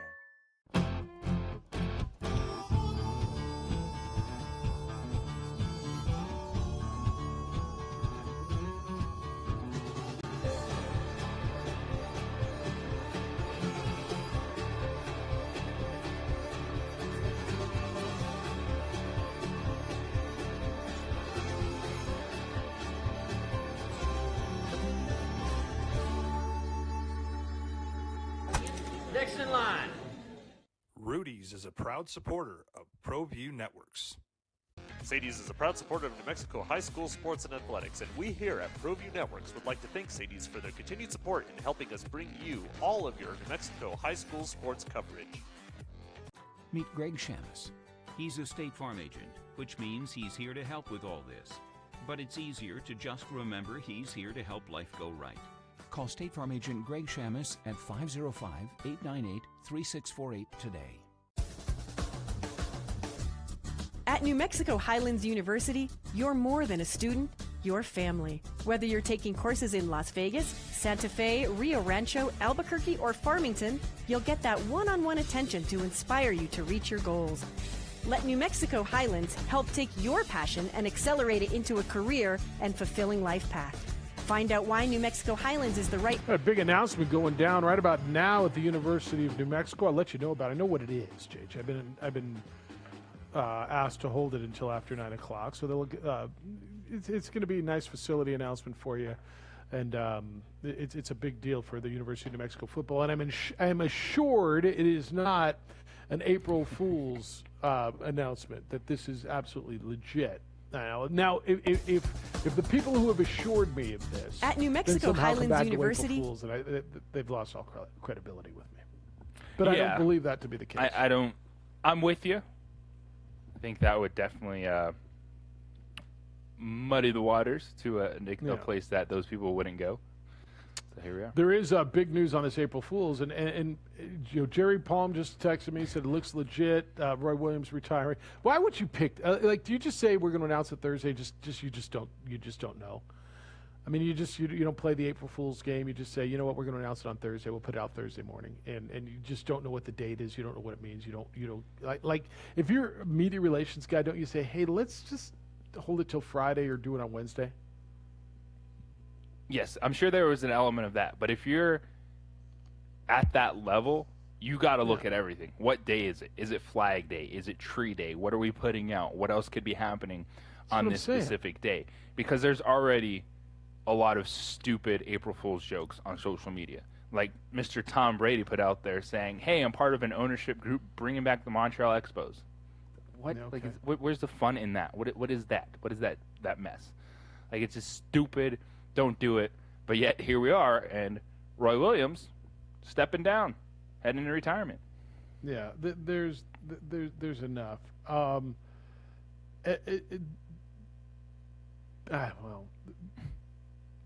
what do you believe on April Fools? Ryan just sent me a text. Has there ever been this many higher profile jobs open in 1 year in college basketball? We got Indiana, Carolina. What else? Oh, well, New Mexico, certainly. Iowa State. I don't know if that's high pro. What else besides Indiana and Carolina? Super high profile. I think that's. I wouldn't put anything like wow category as I would in North Carolina, Indiana. Well, I mean, there's very few that are in that. Right? It's Duke, Carolina, Indiana, UCLA, Kansas, Kentucky. Who else do you put in that? Like, honestly, who else is in that? Texas. He just said hit me with Texas. Yeah, Texas is there. Yeah. We took in I mean, those are like resources, money available.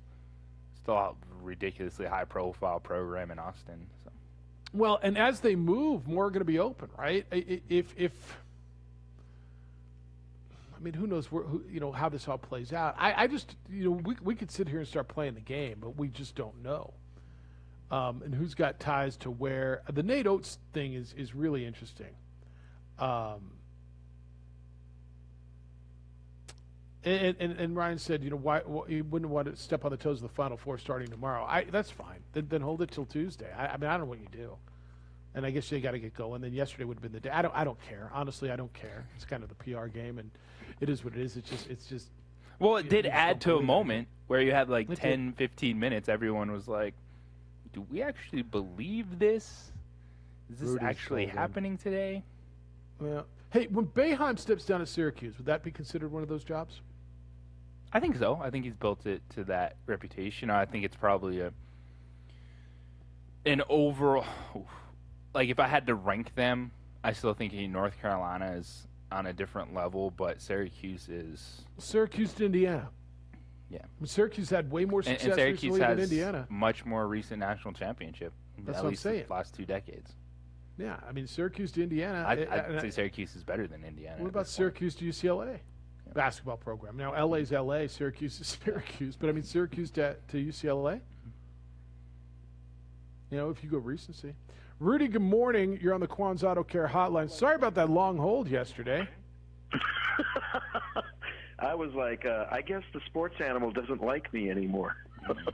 Yeah, but you know, we're I'll just be having... Sally Fields. You like me. You really, really like me. You know, I kept mulling over that Michigan loss, but it all comes down to 14 turnovers, and Franz Wagner just could not make a shot. I mean, how many layups did Michigan miss down the stretch? A lot. And I don't know. There's so many factors that go into this. Is it that, you know, biological clock, they're playing at almost midnight while UCLA's playing at 7 o'clock? Who knows? Nobody knows, and nobody knows why Michigan was off that night, but they were.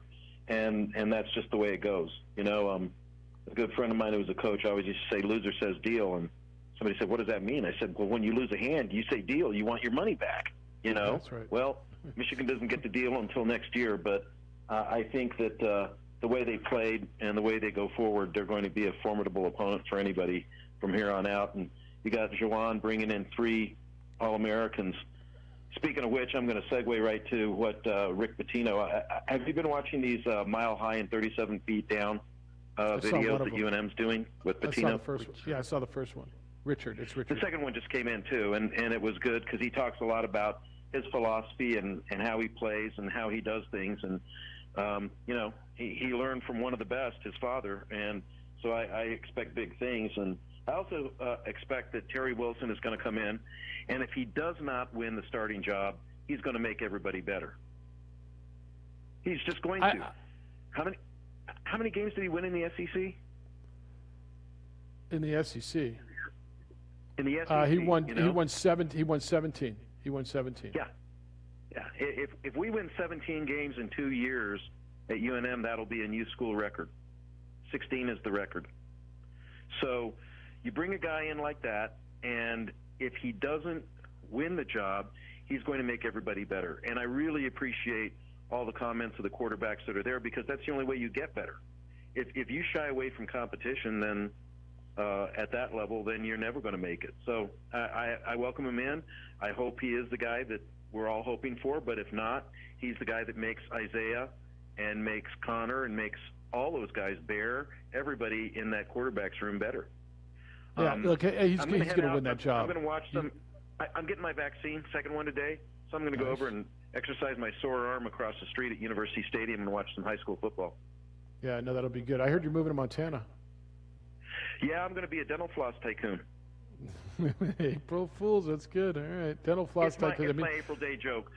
April Fool's Day joke. No, I'm not moving to Montana. But somebody's making a lot of money in dental floss. Somebody's doing it. Might as well be you. That gift today is the real deal. I can't say anything because I've been sworn to secrecy, but the people stepping up to the plate for UNM are making a huge investment into UNM athletics, and the money's there. It's from a company that can write a check for $1 million all day. So I'm really excited for that, and it's another step. Rudy, it's $1 million gift. The announcement that they're going to expand the football building, a new weight room, a tunnel that's going to enter the game field with $1 million gift out there, and it's a big deal. Yes, and it's going to be a really shot in the arm for all sports at UNM, because it's going to give the other sport athletes a real opportunity to exercise and prepare their bodies at the highest level. This is Oregon, Phil Nike kind of stuff going on at UNM, and I'm really excited about it. Okay, good. All right, man, enjoy the football today. Yes, we'll see you Saturday. I'm going to dispel one thing Rudy said, the biological clock thing. UCLA played the first 4. That was back on, what was the date, man? They've been there 2 weeks. They haven't gone home. I'm going to say by now, UCLA's body clocks have adjusted to the Eastern time zone. Right? They've been there 2.5 weeks. What was it? It was a Thursday, right? They've been at least 2 weeks. your body adjusts. They've played to that. late tip-offs this season. Michigan has as well in that time zone. Yeah. So I'm gonna take out the body clock, that whole thing as a reason. I just at some point you adjust to the time zone you're on. All right, so I'll get you more on the announcement at UNM, but this is there's $1 million gift, and they're announcing the expansion of the football building, new weight room, tunnel entering the game field. That means that it's going to benefit everybody. So as I get more details, I'll let you know. But that's the deal that's going on over there. All right, 505-246-0610, 888-922-0610. Email the show, Jeff or JJ at sportsaudiblebq.com.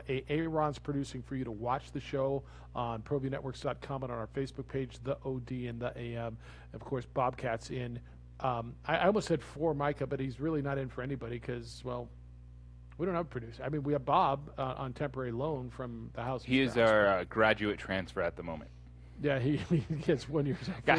We needed experience. Producer, please, senior producer. We did 1 year of eligibility out of him.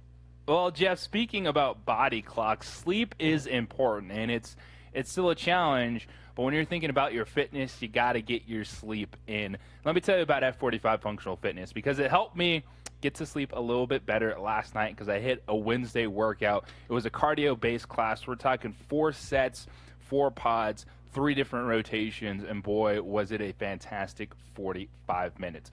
F45 is high-intensity circuit training in 45-minute classes. It's a new workout every single day to keep your mind and body moving forward. Check them out at f45training.com. Download the F45 app to sign up for your free 7-day trial.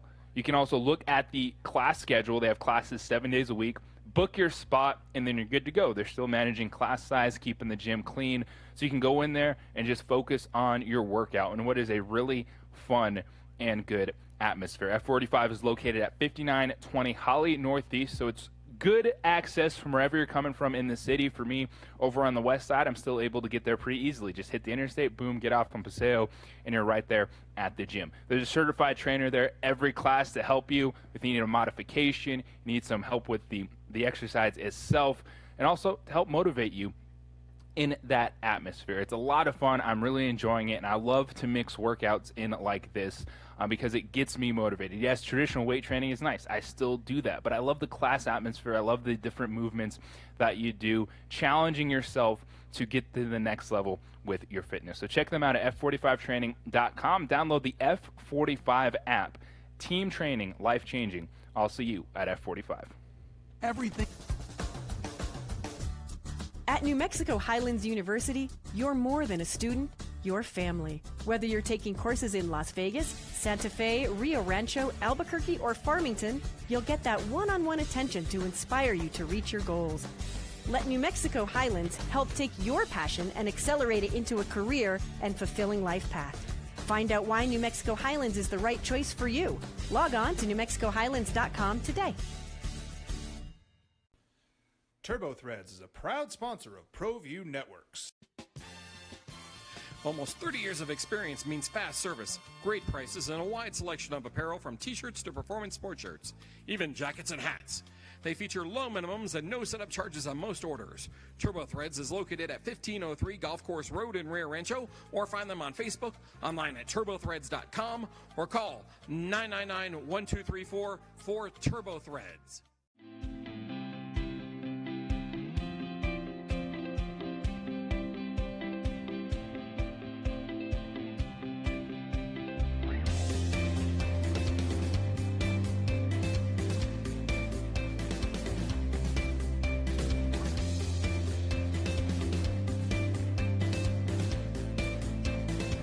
Plan your adventure at WNMU.edu.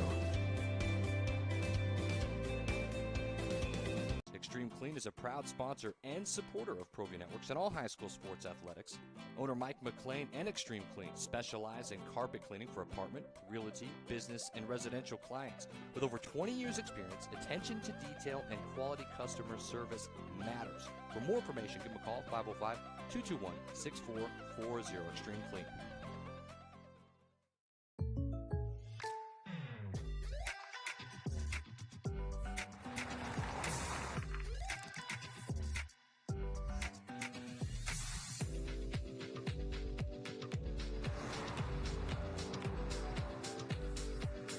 your surprisingly great rates, contact your local State Farm agent today.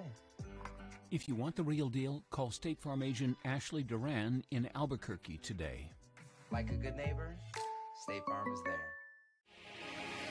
Here at Legacy, we are here to disciple people by helping them connect with God, grow in relationships, and live generously.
teams will have the latest in athletic performance equipment and technology. The new facility will bear the New Mexico Mutual name for the life of the facility.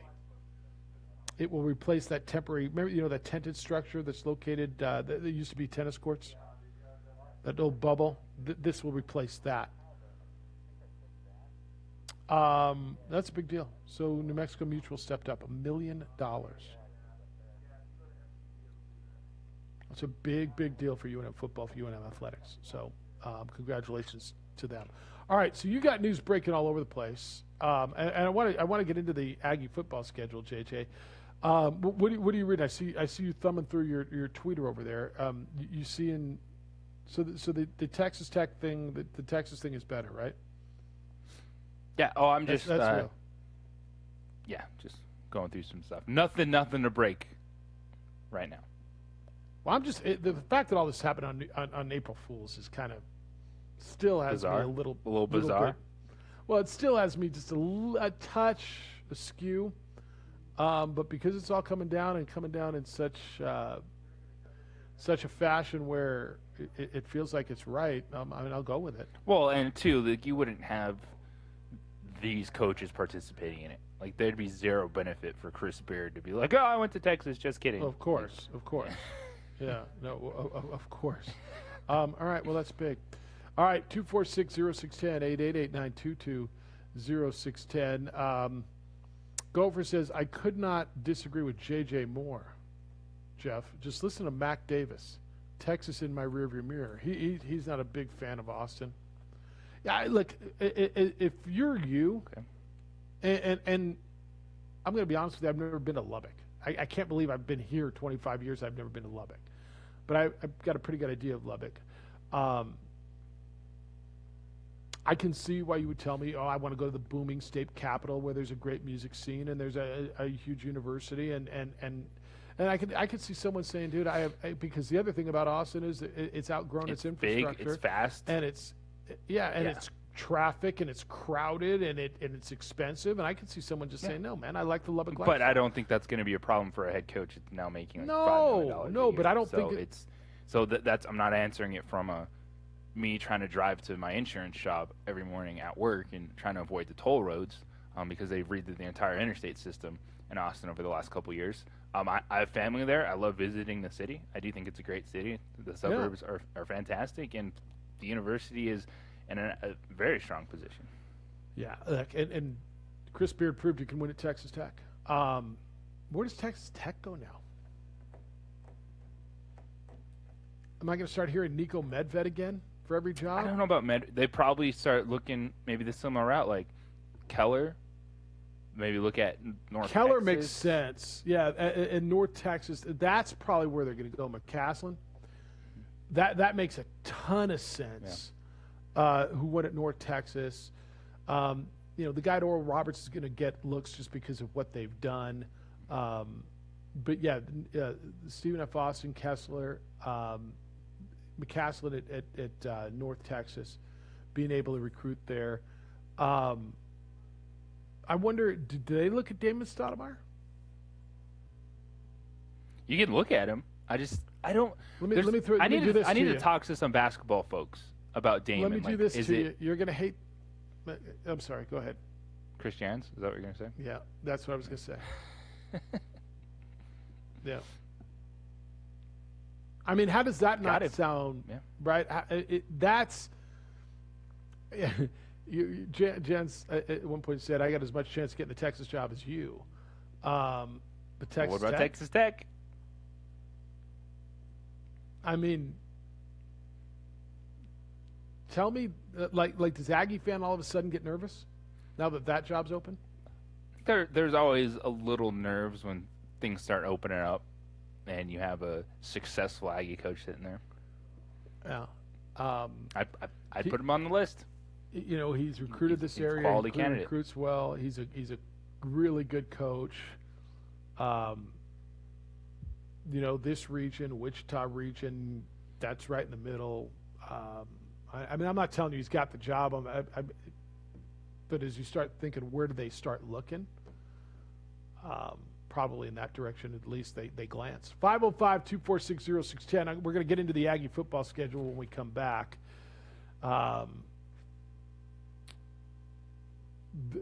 It looks like a Mountain West schedule, actually. And Aggie fans are going to be interested in that. It's the opening drive. We're on ProView Networks at 95.9 FM and AM 610, the Sports Animal.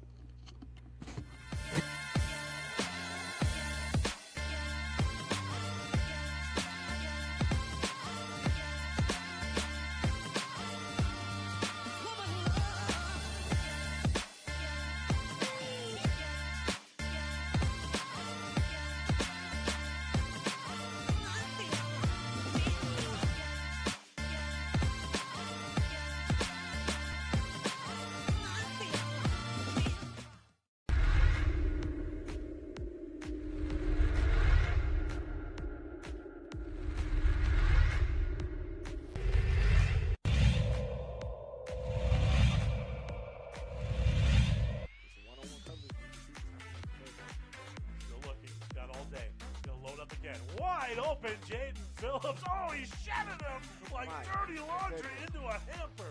That was a Derrick Henry style stiff arm.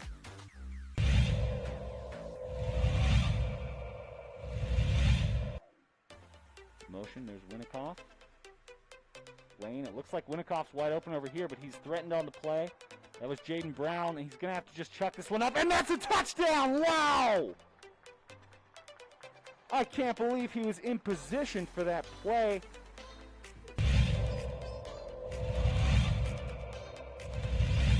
So, things are looking good. They'll want to avoid Webskowski on the kick, but it gets to the 10. Or I beg your pardon. Now across the 50. That's going to be an opening house call. He's going all the way, and he's going to go untouched. 90 yards for Lujan, and that is a nightmare start for Clovis. That young.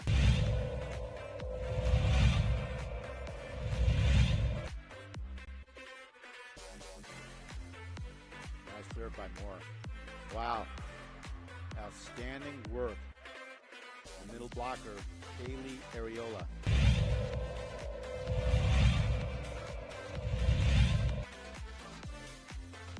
Gomez again, the motion man. This one instead handed off. And right through the gut, there's a bunch of space. Nice little hop there. Etrisco fans are on their feet, and for good reason, as that's a 41-yard touchdown. Jaden Cowley.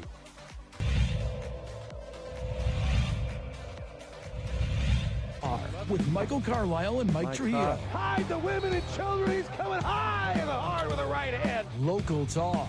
Today at 4, 95.9 FM and AM 610. The Sports Animal. All right, lots of breaking news on April Fools. And I guess we're supposed to believe Roy Williams is retiring as the head coach at North Carolina, 33 years in that game. Chris Beard is taking the job at Texas, head basketball coach, leaving Texas Tech, which opens up a job that where do you go? And, I mean, I'm not reading this anywhere. I'm not getting this. I haven't seen this. JJ, I don't know if you've seen any candidates, anybody making lists for Tech yet. But I got to believe Chris Jans' name is going to be part of that conversation. It makes a ton of sense. Not looking to make anybody uncomfortable. I'm just thinking it through. It's the opening drive. Jeff Siembieda and JJ Buck. Let's go to the phones. Terry, good morning. You're on the Quan's Auto Care Hotline. Hi, Terry. Good morning, guys. Happy Good Friday Eve. I was hearing you talk about Roy, and yes, from his ties to KU, if that was his stepping stone, staying 15 years. And, first it was Guthrie who took over for Dean Smith, and actually then it was Matt Doherty. And after Doherty just kind of flamed out real quick, and Roy finally said, hey, they called me once, I turned them down. The second time, I'm going home.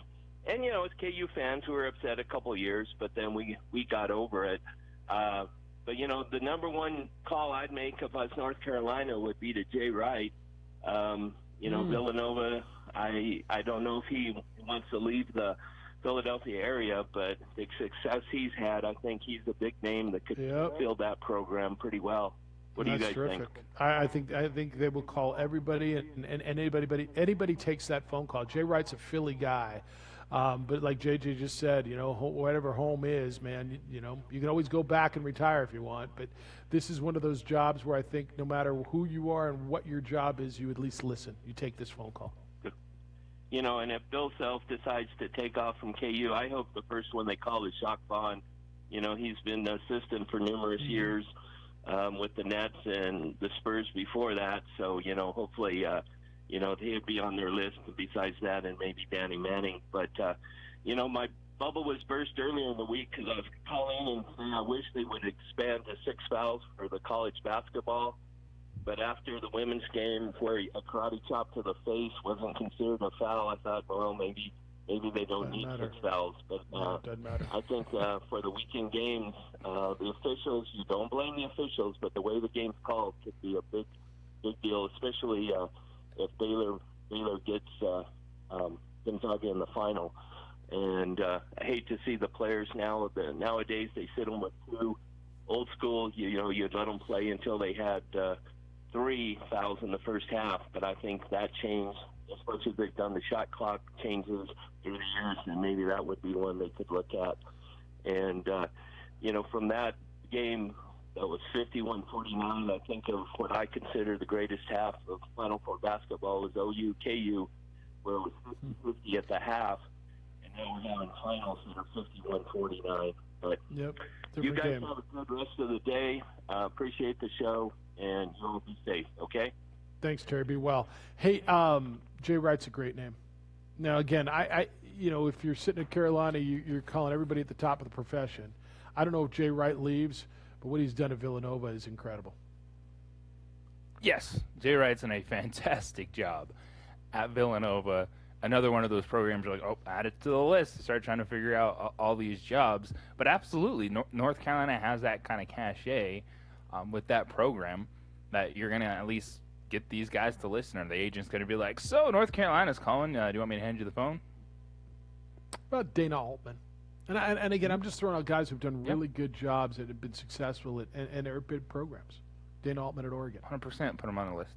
Anyone. Like I'm saying, you run down any of these tournament coaches and put them on the list from North Carolina. Yeah, it's something. All right, 505-246-0610, 888-922-0610. Don't forget, we've got your text to win.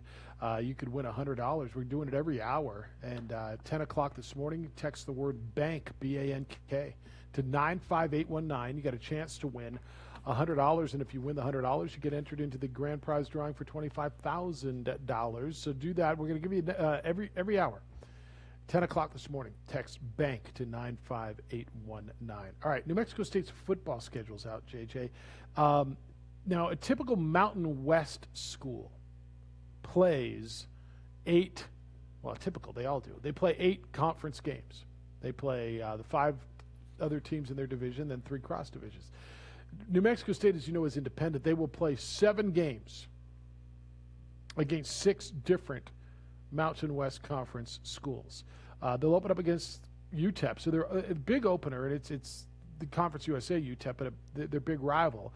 They open up at home. It looks like 0 week, JJ, August 28th, at home against UTEP. They'll only play 5 home games. Then they go at San Diego State, Mountain West, at New Mexico, Mountain West, home for South Carolina State. Then they play home game against Hawaii, Mountain West, at San Jose State, Mountain West, at Nevada, Mountain West, at Hawaii, that's correct, home and home with Hawaii, Mountain West, and home against Utah State. They'll end up, their November's nuts. They'll play Utah State, then they go at Alabama, at Kentucky, and home versus UMass. And that's a Mountain West schedule. It's crazy. Somebody said, is this a trial? I think they'd love it to be a trial. I mean, what, if they can win 3 of those games, I don't know that they can. I don't know who they're beating. Can they beat New Mexico? Sure. Can they beat? San Diego State could have been a bowl team. They were for 10 years prior. They weren't. Hawaii won a bowl game. San Jose State was a bowl team. And Nevada won a bowl game. Hawaii won a bowl game. I mean, it's a hell of a schedule. Look, I think they've done a great job as an independent putting together a schedule. Competitive schedule that keeps their fan base I think, somewhat intrigued. They got to be able to win some games. Can they beat yeah, UTEP? that's Sure the difference. The schedule looks good, but are you going to be competitive playing that schedule? Well, and this all is right, a so huge chance with that many Mountain West opponents because you feel like, hey, this is the level we want to be on or feel like we could be on. Yeah, I think that's right. Look, they've got 2 money games. They're going to go get paid to go to Alabama and go get paid to play Kentucky. Okay? And so you got, I don't know, probably $2.5 million coming in there. Can you beat UTEP? Sure. I mean, if you look at games, where can I win games? I mean, I don't know how Hawaii's pretty good. San Diego State's pretty good. New Mexico feels like they're going to be good. San Jose State won the damn league. Nevada finished second in that division to San Jose State. Utah State went very good. Can they beat? Can they beat UMass? Can they beat Utah State? Can they beat UTEP? Can they beat South Carolina State? And then find 2 others and get bowl eligible. Yeah. So in your 3 of the first 4 games, you say, all right, UTEP, they feel like that should be a coin flip. The rivalry game, they feel like they should have an opportunity. Mm-hmm. I don't think South they should Carolina have a problem State. beating South Carolina State, but spring ball, hey, how much you want to carry that over into the fall, we'll see. I'm thinking San Diego State's probably going to be solid favorites in that contest, so there's early opportunities for them to get off on the right foot. How good is San Jose State going to be? That was, and Aaron put the schedule up for you. Aaron, thanks for finding that. You can see it if you're watching us on ProView. It's all there for you to take a look at. I don't know what to make of San Jose State. They had a 5th-year grad transfer quarterback and a bunch of seniors in won the league. Now, I don't know how many seniors are going to – I guess the quarterback – they could all come back and be super seniors, JJ. And I think Brent Brennan's a terrific coach. I have no idea what to think. Were they a team or is that program now good? I don't think they're at the program yet. So this is the start. It was a good team. Now can you find some consistency beyond that? I do think that, yeah, Nick Starkel was a quarterback, but I'm a big fan of their backup. And as I say that, I completely forget his name, Nick Nash. So Nick Nash is still there. So he's a junior quarterback. I think that gives them some stability at the position. So I don't think they're right back as conference contenders, but I'm also looking at San Diego State and going, all right, how's that young dude who's taken over that quarterback position? Because Carson Baker transferred. So you're going to go through that offense again and figure out who's going to take over. Yeah. It's, I don't know, but that's your schedule. 7 Mountain West games. How about the home and home with Hawaii? Like, why do you think, I mean, I know why New Mexico State would do it. Why Hawaii? What's in it for the Hawaii to do home and home?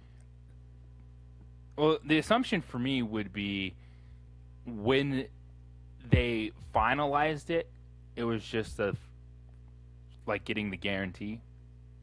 Like maybe they were still kind of uncertain of what it was going to be like, so they just checked it off. Like, let's just get these 2 non-conference games on our schedule and go from there. Yeah. All right. 505-246-0610, 888-922-0610 if you want to get in. Aggie fan, does that excite you?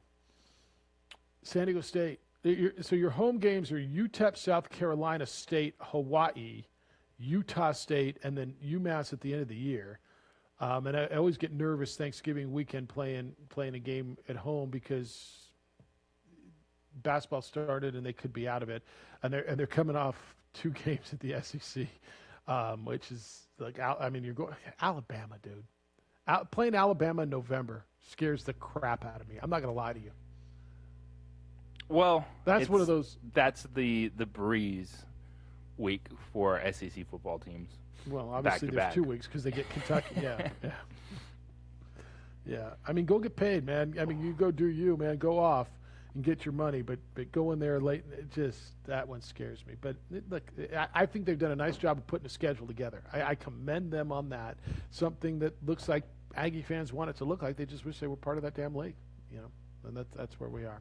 All right, I'm going to recap all the news that's broken on this weird New Year's April Fool's. It's New Quarter Day, April Fool's Day when we come back. Oh, Jeff, and to be ready for that late season run, you got to be in shape. Let me tell you about F45 training. F45 training is a mix of high-intensity circuit training, 45-minute classes, and every once in a while you want to drop into a Hollywood class, get you that 60-minute workout. You can do that on Saturday as well. I am loving my time so far at F45. It's helping me reignite my passion for fitness and my health after the last year of really not taking it as seriously as I needed it to be.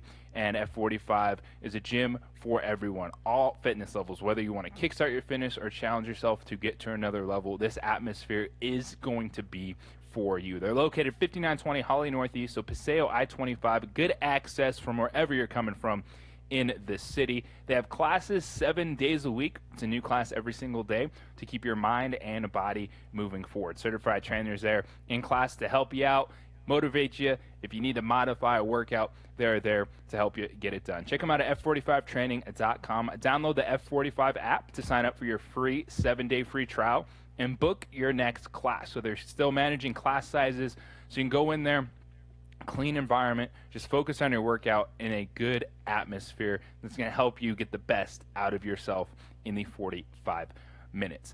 I'm really enjoying it. I'm looking forward to this moving forward. I'm part of the F45 Challenge, the 45-day challenge. They do these multiple times throughout the year. If you're looking for more accountability in terms of daily tracking, meal prep, goals, etc., you can have that as well. And we'll see how it works out, because I'm going to show you what F45 can do for you. Check them out, f45training.com. Download the F45 app. Team training, life-changing. I'll see you at F45.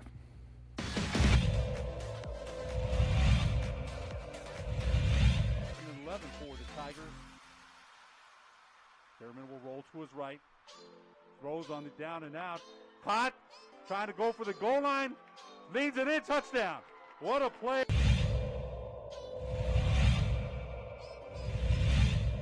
Jaguars, the snap handed off to Cowley. The big man sweeps aside one, cutting back inside. He turns around the other direction. He's heading this way, and he's got to just beat one more, and he does. Touchdown.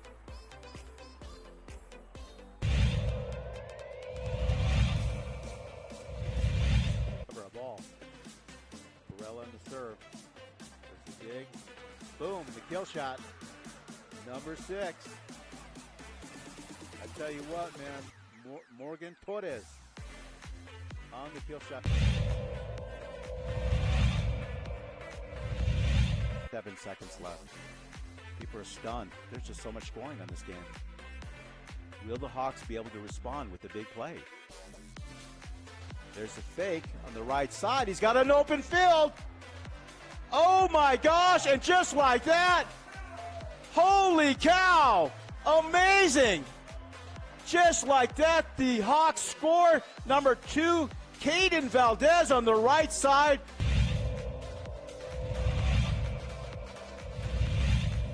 Remember on the punter. He'll pop this up. The man to receive it is also wearing number 3, Isaiah Garcia. He does catch it off the hop. Nice move by him. He's got some room out there on the right-hand side. He's got to get around his opposite number. He does. Gets one block in. He gets around the last guy. Can he get in? And there's the first points for the Manzano Monarchs.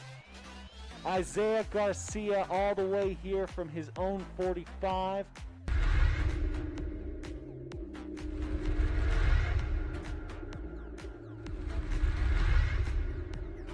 Don't sacrifice quality of flavor when you're in a hurry. Golden Pride offers ribs, fried chicken, green and red chili breakfast burritos, and Frontier Cinnabons. 4 great locations, or visit us online at goldenpride@abq.com. Golden Pride Barbecue Chicken and Ribs, proud supporter of ProView Sports Network. Well, I'm going to the frontier, walking to the cashier, order up a root beer and a number 1. Cover it with green stuff, 1 scoop is not enough. Find a booth that's real tough, backed by the Duke. Meet my family, meet my friends in the quirkiest restaurant I've ever been. All of Albuquerque's favorite spot, it's the Frontier Restaurant. The Frontier Restaurant is a proud supporter of ProView Networks. Are you sure we're supposed to be doing this? Don't worry, I've watched him do it 1,000 times. Come on, what's the worst that can happen? No! Bad dog!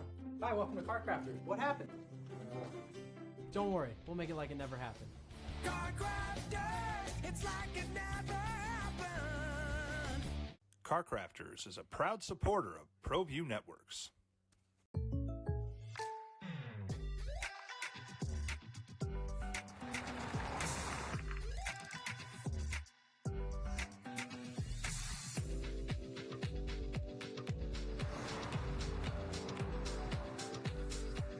For your surprisingly great rates, contact your local State Farm agent today.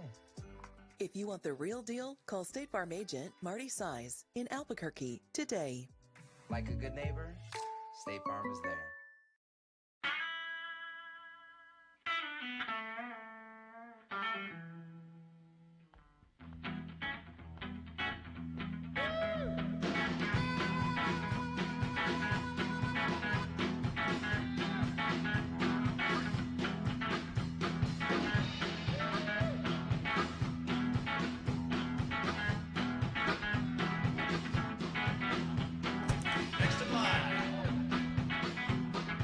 Rudy's is a proud supporter of ProView Networks. A rogue virus, no jobs, sky-high tuition debt. Life is trying to put our generation on the sidelines. But we refuse to just sit back and watch it pass us by. Instead, watch us fly ahead.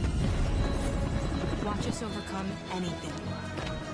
Watch us rise. Watch us change our world. Watch us become the next greatest generation. Calling all football players, are you looking to develop your skills this season? It's never too late or too early to put in the work. Coach Carl Barrere and the Air Barrere program at 8 Grady's Performance Center provide comprehensive position training for aspiring football players at all levels. Whether you're looking to increase your speed, gain strength, or hone your skill, we train all positions with a team of experienced coaches who know what it takes to succeed at all levels from Yaffle to college. Check Beard us out at was making $5 million a year at Texas Tech. What's he going to make here? For crying out loud. I mean, he's leaving for Texas. And why today? Because today, according to his contract, they save $1 million on the buyout. The buyout with Texas Tech drops from $5 million to $4 million today. Save $1 million to go bucks. to another. Yeah, look, $1 million, $1 million. Yeah. Even if you're those guys. So, and look, Chris Beard went to the University of Texas. He was a graduate assistant under Tom Penders there. His wife's from Lubbock, but he went to the UT. So I think this was going to happen from the second Shaka Smart left. The success that Beard's had, he was 112-55 at Texas Tech. He led him to the Final Four. The national championship game in 2019, and this was going to happen. So this should surprise nobody. It happened on April Fool's because the buyout went down for $1 million, and whoever goes to Tech is going to get paid, right? I mean, like if they give Chris Beard, now granted they didn't give it to him right off the bat. They upped him when he got to the national championship game, and rightfully so. What he's done there is unbelievable. So, but whoever's going to go in there is going to make what, $2.5 million base? Yeah, I'm right there with you. You're in the millions, even taking that jump, whether it's 1.5 to 2.5. Millions, plural. Millions, yeah. So, absolutely. And I did see already one college basketball reporter put out a list, and Chris Jan's name was on it. So it's already floating out there. Who else did you see on that list? It was Jan's North Texas coach, and I forget the last name. Grant McCaslin. Yeah, Grant McCaslin. And Jan's were on it. But so he's a quality candidate for this position. Yeah. He is. Yeah, I think this one, Aggie fan may need to get nervous here for the next week or so, however long this takes. Grant McCaslin might be the leading candidate just because he's in state, but damn, I mean, Las Cruces is damn near Lubbock, isn't it?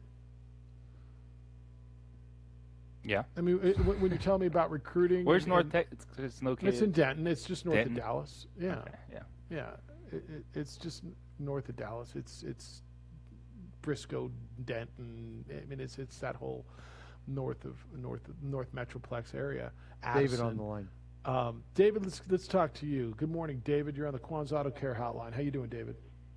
Okay, a couple of things. Why would the guy leave Texas Tech, number one? And in today's world, when coaches chase contracts ultimately, people hearing me say this would then say, okay, you don't know coaching, but coaches chase contracts. Why is the Texas job better than Texas Tech? Meaning, can't a good coach make a good program like Baylor? I mean, in today's NCAA tournament, it proves that coaching, good team play, the basic fundamentals of basketball, that's what wins games. Mm-hmm. I mean, Texas Tech, Virginia, why would the guy leave Texas Tech for Texas? All right, it's so where he went to school? Yeah, let me give you a couple of reasons. A, where he went is his alma mater, where he wants to live. The facilities might be better, although I think they're really good at Texas Tech. Your point's absolute, that you can make a good program at Texas Tech and Lubbock as much as you can in Austin. Why would he leave? Probably getting more money. Well, no, probably to it. He's going to get more money. The facilities, what he could do in Austin, is it easier to recruit to Austin than to Lubbock? To JJ's point, it is, and maybe that's where he wants to be. I mean, I don't think this is necessarily a knock on Texas Tech as much as it is an affirmation on Austin and UT. And that said, what do you think Gonzaga would say? Ultimately, Gonzaga, because the word is Gonzaga coach would go to Carolina. Isn't Gonzaga coach better at Gonzaga? He has been. I mean, but why couldn't Mark Few do that? Just think of if with the resources you have at Carolina as opposed to what you have up in Spokane.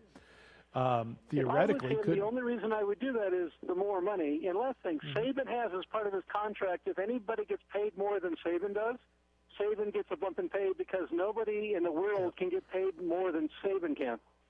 Doesn't mean, compare Clemson with Alabama. Who's right now the better coach? Saban and who? Saban and the guy at Clemson. What's the guy at Clemson? Dabble Sweeney. I would tell you I think Saban is. Coach? I would tell you I think Saban is. Okay.